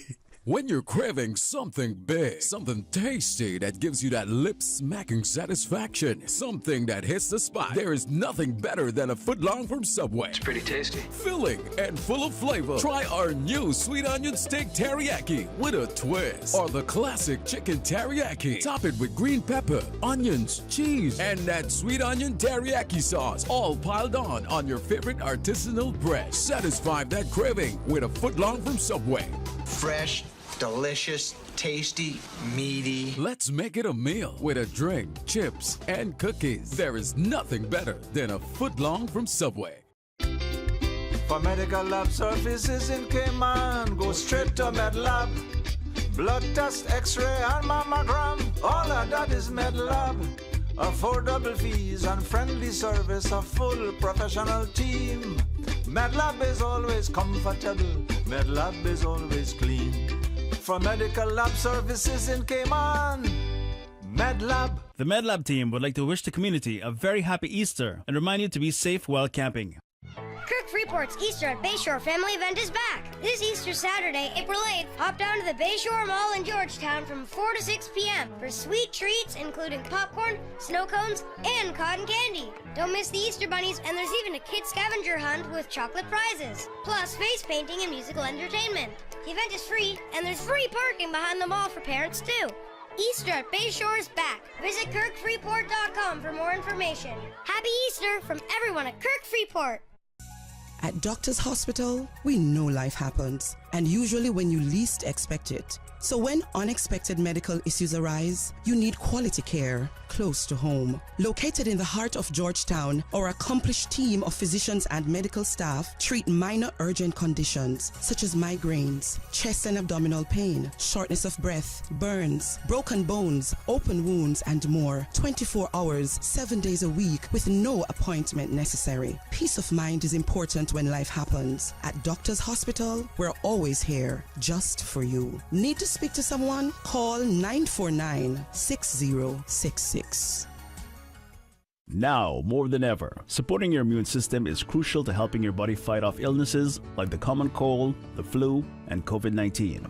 At Valley Med Pharmacy on Walkers Road and in Buttontown, we carry all the essential vitamins and minerals to help support your immune system and improve your overall health. Some of our top immunity support picks are vitamin C, vitamin D, zinc, elderberry, and quercetin, or the popular 7-in-1 immunity support. Our pharmacists are always on hand to help guide you and answer any questions. Visit Valley Med Pharmacy on Walkers Road or Buttontown. Live happy, live healthy with Valley Med Pharmacy.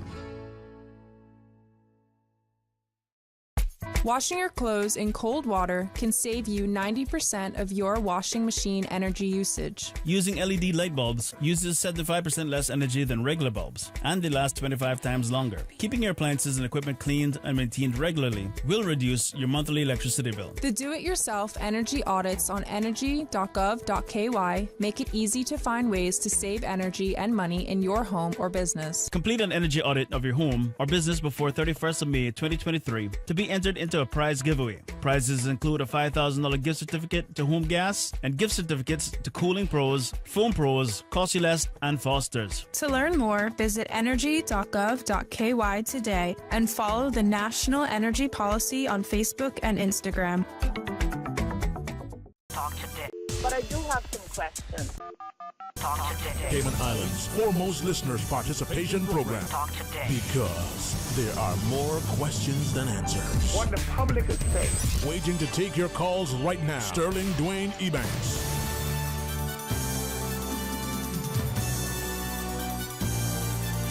Hey, good afternoon and welcome. Thank you so much for joining us. It's going to be some open line for the remainder of today's show. And we think it's Wednesday, but if you're not sure, call and we'll confirm. We believe that we all have something that can be meaningful and positive if we do it in the sense of a loving spirit. So, want to hear from you. What's on your mind? What's important? What are your plans for Easter? 949-8037, 949-6990. Toll free with the compliments of Flow at 1-800-534-8255. You can WhatsApp 925-3261 if you wish. Again, very thanks to Ms. Erin Kaufman for spending a few minutes with us. Remind us that the sexual harassment bill for 2023 is out for public consultation. You may just have questions that you may want to present and see if through that there could be, better legislation. All right, let's go to the phones. Hey, good afternoon and welcome. Thanks for calling. Sterling. Hey, good afternoon. How are you? Good, son. You need some company. Oh, they say misery loves company, but I always believe the happier you are, the better the company. You know what I mean? Oh, my goodness. What a life in the Cayman Islands, Barely. What a life, what a life. If only we would embrace it, huh? Yeah. We've got so many people who try to make a life a living hell too at the same time. Well, that's one of the Sometimes challenges. you can't embrace it the way you would like to. Darling, I am. I think I mentioned this to you before in regards to these cars, and a few trucks is doing it now.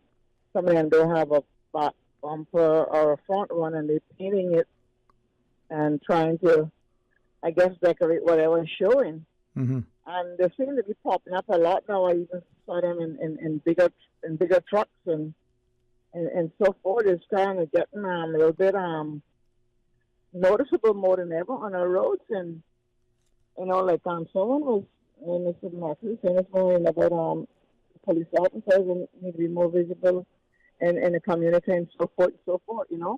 If they'll pass through once in a while with their blasted windows up and they're on the cell phone. If you're hollering for help, they can't hear you. You know what I mean? But it just got me to wonder, why is it all of a sudden we got so many cars on the road now with either a back bumper gone or a front bumper gone, and I see it in several different types of other vehicles on our roads. Sterling, when Ivan came, I don't think we had as many cars on the road is what I'm seeing now with these bumpers off. It's looking for some sort of style, And I just wonder how come we can have all these laws and they're not being brought out and penalized, and stop the favoritism and giving people a second chance and not following up to see if they did what it's supposed to do. If these cars out here has ordered a bumper, or the trucks or whoever do have a bumper on it, they are ordered. They need to have a receipt to show an officer when they're pulled down that they are ordered a bumper, and it's going to take a certain time to get here. And if it's not here within that certain time, they need to notify the police department they haven't received the bumpers yet. You understand? Uh-huh. We are just too loose. We are just too wild going with everything. Everybody's doing what they want to do and get them away with it. But if I go up on the road and I try to pick up somebody off the road, now I'm breaking the law. You know what I mean? But is that part of the problem, that either A, or we as a public, seeing whatever transpiring and asking why is there no enforcement? Is it that there's so much occurring that they can't keep up with enforcement? Or is it, what do you think? And not too much that they can't keep up with it. They want to keep up with it because, Sterling, let me tell you something. If they say we got 7 to 5,000 people on this island, I'm quite sure we're probably going to 80,000 by now. And if they know we got 7 to 5,000 people on this island, that means that just say how many cars are on our street. And they have to find a way to enforce and come out and do their job on these streets. And seeing like these cameras that is fixed throughout the whole island not doing their job, so everybody just getting away like a fat rat. It got to be stopped because one day it's going to be a break loose in here that, like Mr. Miller talks about, a revolution is coming. People are just doing as they please, and then if you try to open your mouth, they overtake you and kind of knee right in front of you to make a left turn right in front of you. You're just like, what was the cause to that? Why did he do that? Why did she do that? But to your point, though, the word revolution, and as I'm talking to you, I'm looking at something and having an engagement with someone who's commenting on some of the things that you're sharing. I'm just trying to get consent to relay some of that. But the word revolution, sometimes we see that as a bad thing. Always has a negative connotation. But what if that revolution is a changed mindset, a renewed ethos in society for a willingness to not tolerate certain behavior, like you're saying, your car's on the road. I'm of the view, and please let me know if I am misguided, but I'm of the view that it wasn't that long ago when very few, if any of us, would drive our cars without insurance, without being licensed. And I think of, cars were literally on the dock. You used to go to the dock, get your car, and if it happened to be a Saturday, people were almost petrified to drive it home because they needed to take it back Monday to get a license inspected. Mm-hmm. Some would try to get their insurance in place by Friday to have it Saturday. It was that behavior, not out of fear, but out of an understanding that they wanted to be safe, they wanted to, just in case it happened, the car was insured, they wanted to be compliant with the law. Now, Exactly. our behavior in our society seems to be where we'll falsify the documents, the insurance, the licensing, we'll do all these things. If that is what is happening, shouldn't our society look at that and not expect the police to only enforce it, but we as a community not tolerate it, and to ensure that that behavior is quelled? I mean, is that what's happening? Has that change occurred, and are we accepting of it? It has changed, and we're accepting it left, right, and center. Because it don't have to be like this. Right. You don't have to be like this. And we are just, I'm going to use this term, we're just making people do as they please. There's no full force going on with anything. They say no cell phone when you're driving. Yeah. And people on their phone left, right, and center as usual. But they get caught, give them a good fine. Right. I want to ask you, the gentleman is still here. Take the break now so we can. I'll either invite you, if you wish to hold on, we can continue. You can return the call later. But I want to take the break just to be mindful that he's giving me the instruction. Are you okay with that? What do you want to hang on? I'm going to hold on, babe, because I'm going to get back on. Okay, you hang on. Or we'll talk about it when we come back. Please join us after the break. Spring is in the air and Easter is just around the corner. So too is Savannah Pharmacy, your neighborhood pharmacy located in Countryside Shopping Village. They're stocked with Easter gifts and treats and new spring apparel. Remember, they're always just around the corner with everything your family needs and convenient opening hours, including Sundays and holidays. Get all of your Easter purchases at Savannah Pharmacy in Countryside Shopping Village or call them 946-3336. Parents, Savannah Pharmacy invites the neighborhood children to visit the store on Saturday, April 8th before 12 p.m. to pick up their own Easter goodie bags. They say variety is the spice of life. And that's why at Subway, we're introducing the new Boneless Hot Sub. Say what?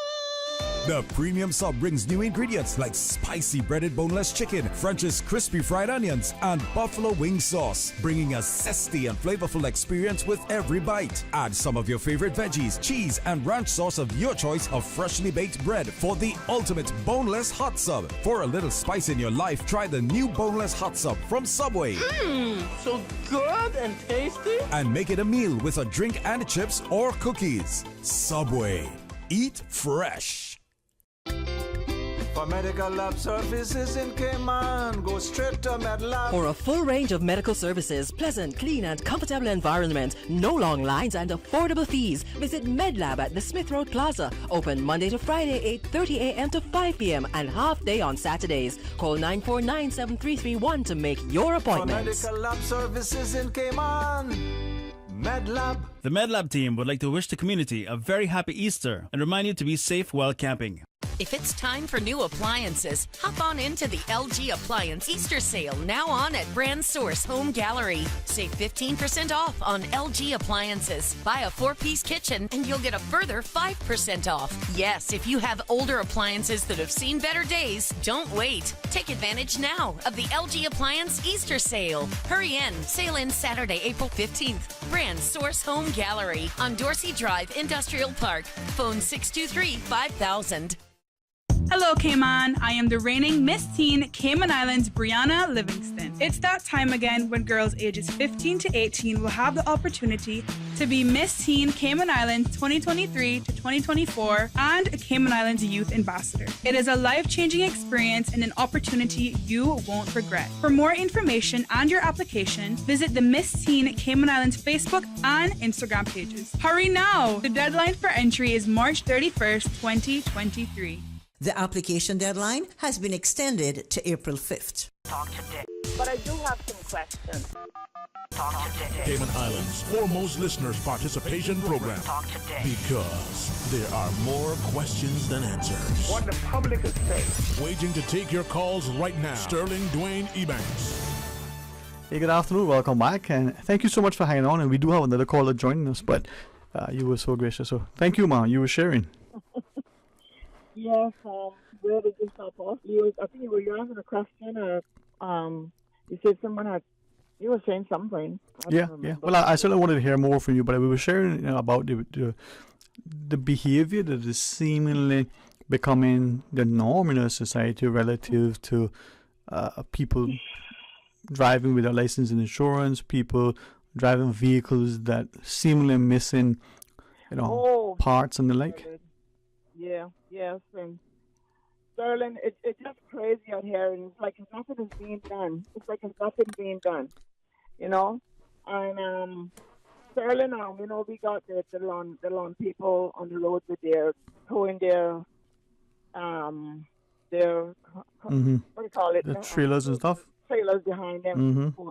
They ain't got no lights on them, and their truck that they're driving half the time don't have no lights on them. So you don't know if they're going to go left or they're going to go right. You don't know if they can see you behind them. They're dropping on these things, the guards and stuff on the road, and nobody is stopping to pick them up. And I think, Ms. Katina, I understand that there was some charge. They could be charged. These lawn service owners could be charged for the way that these guys is dropping the stuff in the roads and so forth, or picking them up, plus going there from one yard to the next. I mean, I don't know what's going to take for us to try to get something working in this island. Everybody just doing as they please. And then if you say something, then they want to shoot you down or curse you out or something in that category. So, I used to live like this. I mean, this is what the growth have brought to us here in Cayman. I can tell you honest God, too. It's not appreciated to a degree. It's not appreciated. And people come here and find us here, and they know what they find when they come. So why is it that they got to come and want to turn it into what they want to turn it into? Just come and enjoy the moment and help keep the place clean as we go along. I want to tell you one other thing and let you go. Mm-hmm. I was down by a building on Mercy a couple of days ago, and I had to walk across this gentleman. He was standing on the corner of the cement with the steps up, and he was smoking a cigarette and dropping the ashes right down on the ground where people is walking. So when I got up on him, I said, "Sir, why would you do such a thing?" I said, "You littering." He said, "I didn't know I was littering." I said, "Really?" So then he turned around and made one more puff and threw the cigarette over the fencing, over the cement wall. So I said, "Let me look over this wall." When I looked over the Sterling his cigarette butts out of waste, there's a drain right there by that wall on the main road. Sterling, if you see the cigarette butts down in that drain, you would never believe it. All of these drains that government put in for us every year, people are using them for the wrong things. Cigarette butt, food, some piece of garbage, or something. They need to make these, and people common sense will tell them that is there to collect water only. I mean, telling me that people here who's dying for this island to sleep, and they say they're going to take wings and go out where they come from. I don't think so. They can think for that. Well, we certainly have to take more pride. Definitely need to take more pride in who we are, and I'll share some of the comments. All right. So you go and catch your next call. We talk later, please. Thank you, Mom. Thank you. Bye-bye. Bye. Hi. Hey, good afternoon. Welcome. Thank you for holding. Good afternoon. Yeah, good afternoon, Mr. Sterling. Hey, how are you today? Hope you're having a good day as much as me. I hope so. I hope so, man. Thanks for the well wishes. And interesting enough, man. You crossed my mind, half an hour ago? Huh. Yeah. I love to hear about this subject, like what the caller, I agree 100% with her. I see some of the drivers, that they have these cars that are just like, they literally just coming out of the dump and they're fixed back or something like this. It's a sight for sore eyes for some. And it should be also a sight for sore eyes for the authorities. And I don't understand how in a reason that the police misses out on a lot of these people. And, it's really frustrating, like what the callers say, when you see something happening that someone else is doing and they're getting away with it, or they assumingly nothing is happening to that person, or that individual have some connections that we don't know about. It's frustrating when you know that they have people that do not follow the law just the same as you. And maybe you're a law-abiding citizen, but some others aren't. How do they how do they identify these people? Yeah. That's the thing, you know. So going in. No, go ahead. What I was thinking about, right, is like how we are solving traffic problems. I still do not believe that importation of vehicles is a big problem because, like, how the caller explained, 74,000 people. If we think about the 75,000 people that are living here in the Cayman Islands, I'm pretty sure not every 75,000 people can drive all 74,000 cars at one time. Now, that's a percentage of the people that actually have driver's license that can drive on the road and are car owners. So, you know. Do you want to engage, without putting you off point, you want to engage in a discussion after the news break? Yeah, sure. You have time? No problem. All right. Yeah. All right, let's pause for that news, and when we come back, stay tuned.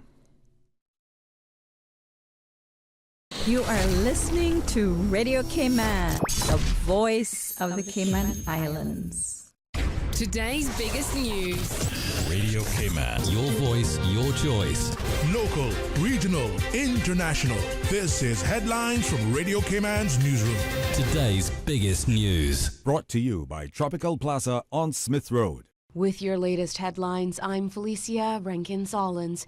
Because of the Easter holidays, the Needs Assessment Unit will have district visits in West Bay and Bodden Town on Friday, April 14th, and in East End and North Side on Friday, April 21st. In international news, Ukrainian President Volodymyr Zelensky has visited Poland as his hosts promised to send more fighter jets to Ukraine.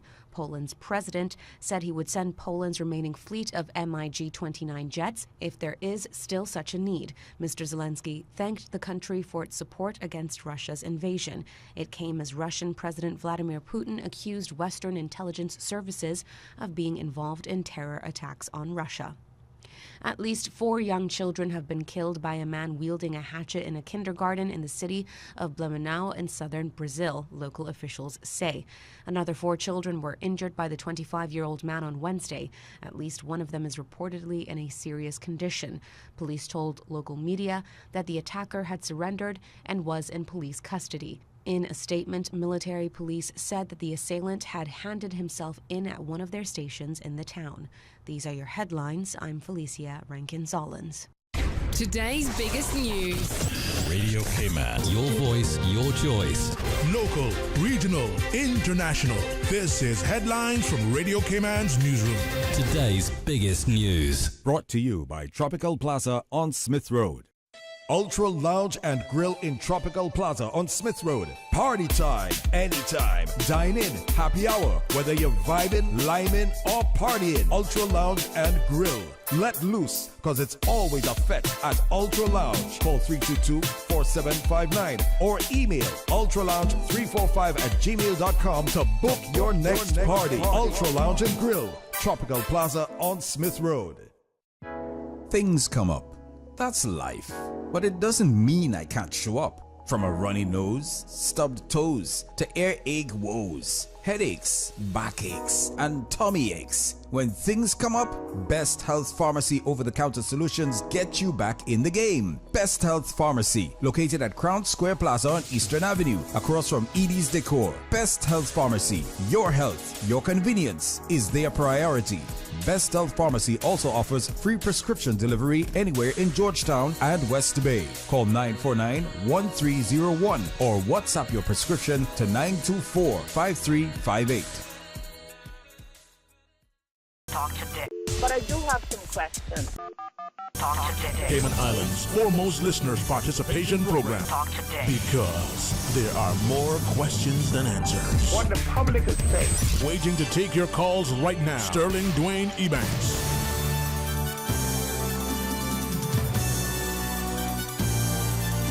Hey, good afternoon. Welcome back. Thanks for sharing with us, and to a caller who was, like always, very gracious. Thanks for holding on. What you're sharing is important. Sir. We want to hear from you, man. So thanks very much. Yes, sir. No problem. All right. I have a question, but you can continue in the vein that you're in if you wish before I do. Okay. Well, I was just only thinking of a solution how we can fix our traffic problem. Uh-huh. It's very, very simple, and it's just only it's not only just one thing. Correct me if I'm wrong, because I'm a critical thinker and I like to think different things. And the thing is about it, right? It's about how you drive on the road. How do we present ourselves to when we drive in? Some people, we're in a haze all the time. There's a lot of people that are running late, especially if you guys are the type of people that are like, last minute, let's do this last minute type of thing. How do we how do we take in consideration the other drivers on the road as well? Because I myself take public bus and not necessarily have to, but I like doing that to practice the fact that we do have public transport for a reason, so it can lessen on traffic. And not a lot of people have time to sit down and wait for a bus or stand up and wait for a bus. I mean, public bus drivers in general, public buses do not help with traffic as well sometimes, because a lot of the drivers also do contribute to bad driving. And I can say that because on Monday I actually witnessed something that I hate to see. As drivers, I hate to see other drivers not paying attention on the road. Pedestrians that are crossing, and you mean to tell me now that you are upset of the person walking slow on the road? I mean, the little frustration that builds up can cause ignorance for someone to drive irresponsibly and reckless as well. Yeah, but as you share, right, the idea that let's go back to your last comment with the pedestrians. How many times have we witnessed a pedestrian going to the crosswalk? Now, there are many, unfortunately, who will cross a few feet, maybe 100 feet, sometimes, within 5 feet of the crosswalk, not on the crosswalk. But those that use the crosswalk, they'll either, and this is something I'm wondering if we witness this and to what extent, they'll either press the button and then just continue walking, not looking to see if traffic has stopped, or mid-step, and then they reach back and then press the button, but they're already in the crosswalk. Now, I don't know if this thing, when you press the button, the light comes on, that it somehow automatically stops the cars, or if that's the expectation. But I've watched people. I would have to blame the government for that if that happened. Yeah, well, it's it's something that, as pedestrians, maybe what someone once said, and it wasn't intended to be a joke. Remember, like a motorbike, like a bicycle, like a pedestrian, all sides are your side. So if you're in a mishap, it doesn't matter whose fault it is, the chances are you're going to probably get the worst of it. All right? So do pedestrians need to be a little bit more sensible and cautious? Drivers as well. But press the light, let it flash, let the vehicle stop, and then you proceed. Yes, I agree. I agree 100%. It's all the responsibility of the pedestrians as well. They should be aware that at the end of the day, if they decide that they want to walk across the road, it's not the mercy of the person driving if they will stop for them. Not just because you press a button that you're obligated to stop for that button just as you see it, the second that you see it. But sometimes also, it's no excuse for some of the drivers when they're approaching these pedestrian cross that inevitably they will probably see a person trying to cross the road or approaching the pedestrian, that they should say, you know what, I assume that person is going to stop, press that button. And I just slow down maybe 5 miles an hour less than I was really going in the should. And then I just say, you know what, I'm going to assume he's going to cross or she's going to cross. Right. And that engages the attention on the road, also for the driver with the person ahead of him as well. Judge if he's 10 feet away, for example, you do not have a second to spare. Or if that person is 40 feet away, you have at least 3 seconds or 2 seconds. We need to learn our judgment as well. I don't know if anybody practice those things. I practice it because, without that sense, we're losing our sense then. As you share, looking at 2 comments from listeners. One is that I'll rephrase it because it's easier. The person is basically asking, do we need to change the markings and the lights at the crosswalks so that they don't flash, that they actually turn red? And then the second comment from another listener is basically asking for better lighting along the stretch of road between West Shore and well, I guess that must be the wharf. Yeah. So along that stretch there, the person says compared to the other sections, that's a bit dimly lit. So have you found that section is kind of dark compared to other parts? You know, I honestly I've seen when NRA was coming in on the morning show with Kim on Mall Road, and I actually had a suggestion for them to think about something that is happening actually on Hospital Road, four-way, for example, because I take that road on a normal basis every day, every morning. I do that every evening as well. I noticed that, like, pedestrian positioning, like where they position the pedestrian cross, is it for convenience of the people of the facility that organize the pedestrian cross, or is it for the community? Because I think personally pedestrian crosses should be not on roundabouts. For example, the roundabout on West Bay Road that is going to Kamana Bay, the small roundabout on West Bay Road. That pedestrian cross that is right there is very confusing as well. And there's no warning whatsoever when people cross on that road with the pedestrian cross, because it's a dangerous. As you turn off, you are going to have to make a full stop if there's someone on that pedestrian cross, and it's pretty dangerous. But I do think that pedestrian crosses should be at stop signs, and it should be a red light. I believe strongly orange lights are not. It's a caution light. We know yellow, amber, whatever color you want to call it, is a caution light, not even a stop light, you know. So it should be like, not approach with caution, you stop. And then make it be to an extent where it's in an appropriate location. You know, like how they have the stop signs, and they should have four. If it's on a four-way, like just say, for example, where Jake Scott's is, where I don't remember the name of this road, but the stoplight by Jake Scott, Cotton Club, that area. It should be something just like that. Like the pedestrians should have the pedestrian crosswalk at the stop sign where people can have attention where it is. Not just a warning, oh yeah, you're approaching a roundabout, and when you're approaching a roundabout, you have 40 feet before you approach the roundabout that there's a pedestrian cross. So as you come off of the roundabout, let's say on the other direction, you're exiting the roundabout, and they're 40 feet ahead of you, you have a pedestrian crossing. You have to worry about somebody crossing. Right. Let me share with you. I read it as it's sent by one of our listeners. It says all pedestrians should always be aware when crossing these crosswalks. However, Cayman is the only place in the world that I am aware of that have, quote unquote, these instant crosswalk lights. And all should have walk and don't walk. When the button is pressed, the signal begins to count down to warn drivers. Kind of similar to what you were sharing, right? Yeah. Yeah. And I wonder if that's part of the problem. I mean, we a couple of other callers, or listeners, I should say, sorry, are referencing we got pedestrian crossings, you know, within the roundabouts. We got them, and this one is saying, does that impede traffic? Does that add to the safety of pedestrians, or does that make it more, you know, potentially dangerous? So, do we need to revisit all of these things, you think?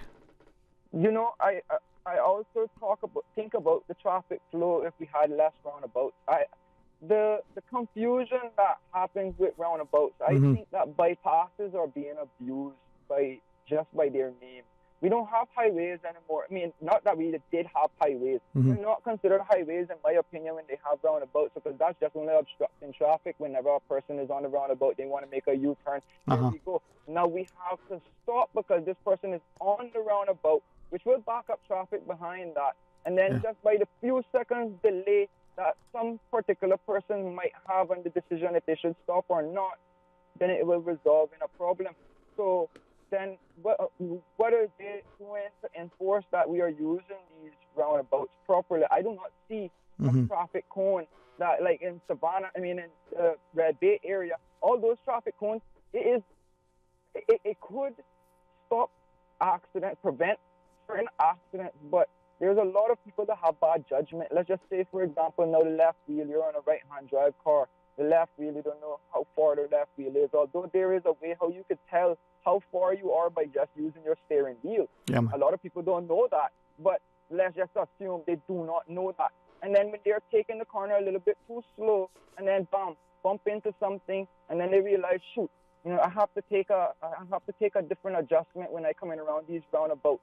And then that might just stop the person in their tracks as well. Some people react differently. I'm just only assuming from just seeing other people's reactions. I've driven with people. I've driven with many people on this island. I've constantly brought attention of reckless driving to a lot of people, individuals that I drive with, because I'm like, hey, it could have happened differently if you used your indicator, or it could have happened instead of you arguing the situation, it could have been done this way because you didn't realize that your ignorance to the actual thing that you have to use these equipment that the cars provide. You spend thousands of dollars on these equipments, and you just literally think that you're driving a Tesla. Yeah. Well, listen, man, I appreciate you taking time to share your thoughts with us, right? We're going to final break. Yeah. We'll catch up with you another time. Yep, definitely. All right. Have a wonderful afternoon. And same to you. All right, thanks. Well, when we come back, 13 or so minutes of the show, what is your thoughts? Well, I want to hear from you. From boat days to beach gatherings, leave the catering to Subway. Choose from small and large sandwich platters, double meat wrap platters, and top it off with optional cookie platters for dessert.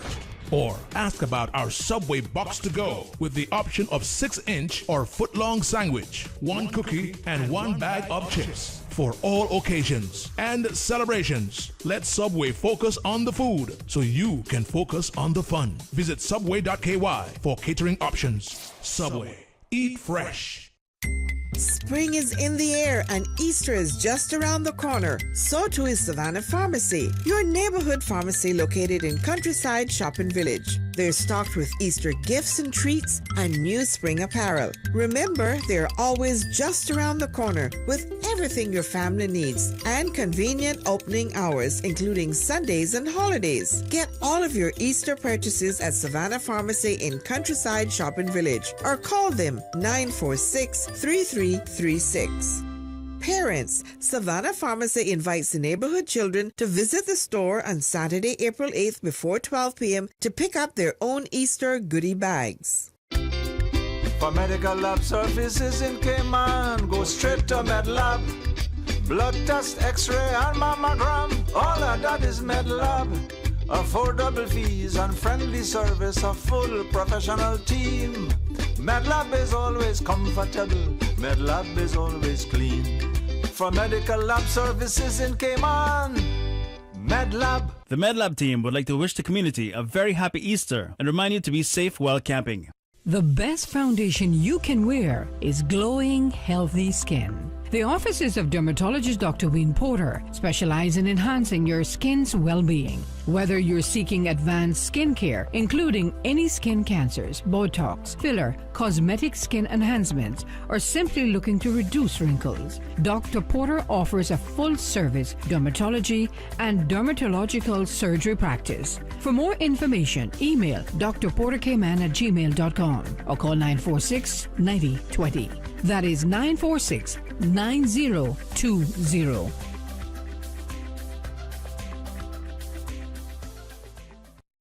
Ro Variety, centrally located in Tropical Plaza on Smith Road, carrying a wide range of household items, bathroom accessories, towels, clocks, handbags, clothes, shoes, jewelry, and more, and more, and more. You can buy from the big box retailers or support local. The better deals come from shopping local. Ro Variety Store, Tropical Plaza, Smith Road. Telephone 924-9553. Talk today. But I do have some questions. Talk today. Cayman Islands' foremost listeners' participation program. Talk today. Because there are more questions than answers. What the public is saying. Waiting to take your calls right now. Sterling Dwayne Ebanks.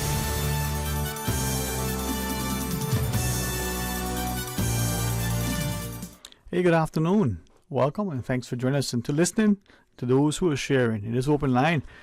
here on this Wednesday and tomorrow, hopefully, we'll be all prepared for our wonderful, tradition of Easter festivities, and hopefully, prayerfully and pensively and very purposefully as we assemble to pray. In 949-8037,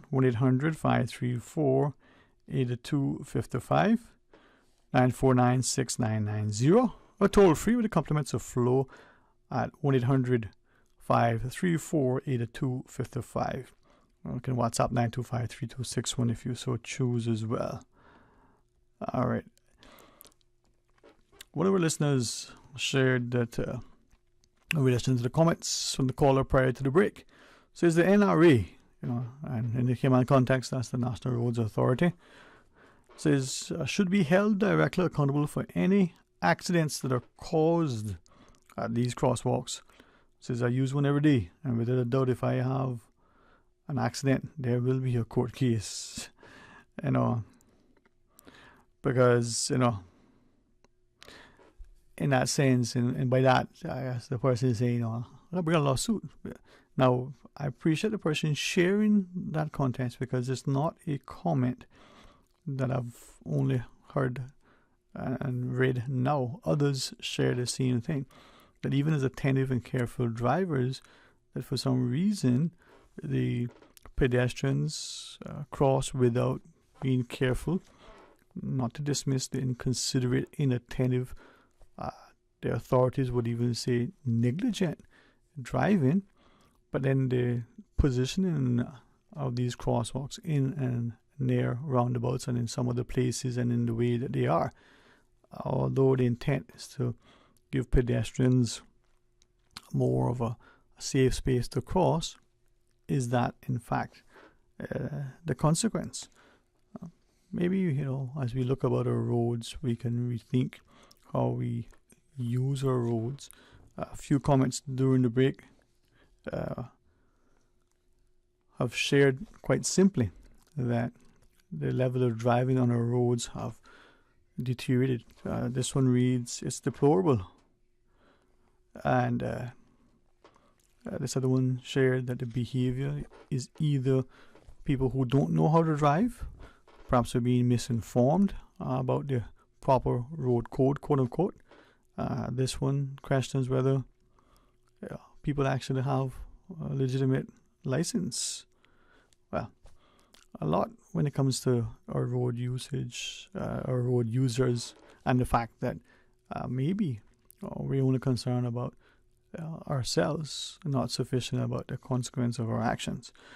All right, let's read this other comment. It says, how can you have so-called public buses carrying public, the people with rampant careless driving, noted and known by all, including the law enforcement, but yet no accountability, liability? Who's going to answer when and if there is a serious, sadly, possibly, fatal accident? Now, is it, as callers have alluded, that maybe our roads, the construction and design could be a potential hazard, the positioning or absence of stop signs and the like, the use, abuse, and placement of crosswalks, the inattentiveness, carelessness of drivers and other road users, including pedestrians.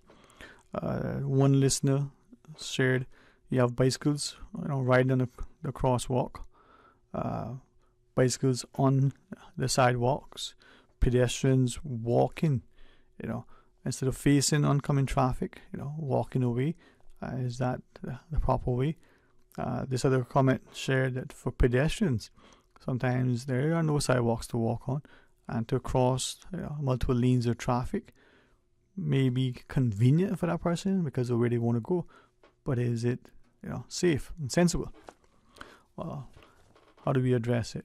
This other comment relative to the traffic refers to the caller prior who was saying that, or alluding to the fact that it's not necessarily the number of cars, because even if there was one car for every person, perhaps not everybody would be on the roads at the same time, and despite the increased traffic congestion by increased cars, this person shares that you can only drive one car. Maybe there needs to be limitations on usage, but instead of punishing, could there be incentives?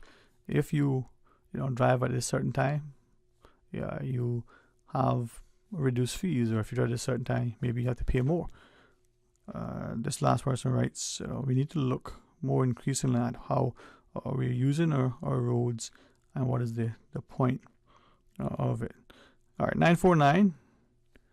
949-6990, 949-8037, or 1-800-534-8255, and share your thoughts with us. And this listener says that we have a greater problem than just cars.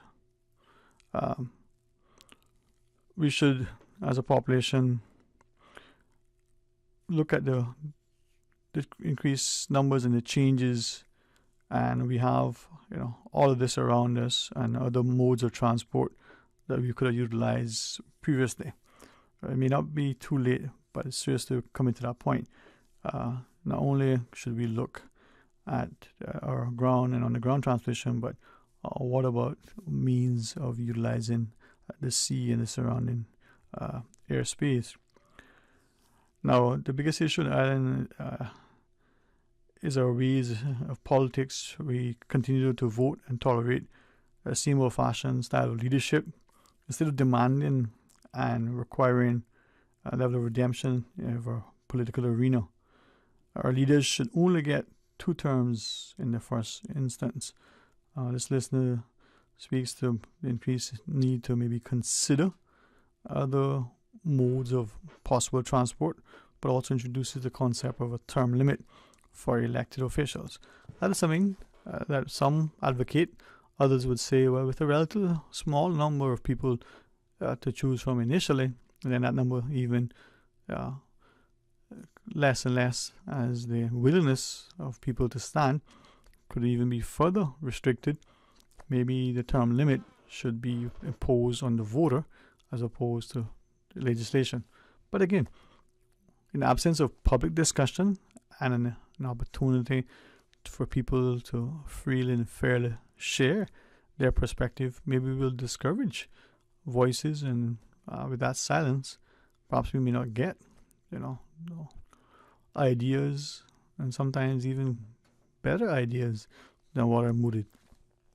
Well, I invite you to consider, your contribution.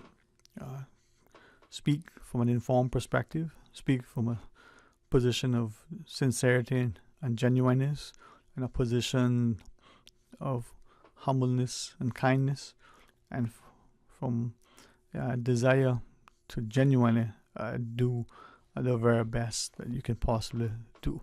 No one should expect someone to do better than they can, but perhaps there are many of us that should stop rewarding mediocrity and expecting, more of ourselves. Well, join us tomorrow, God's willing, after the midday news. Come back for much of what we have to share, and be a part of a continuing dialogue as we head in to the Easter weekend. Until tomorrow, be blessed.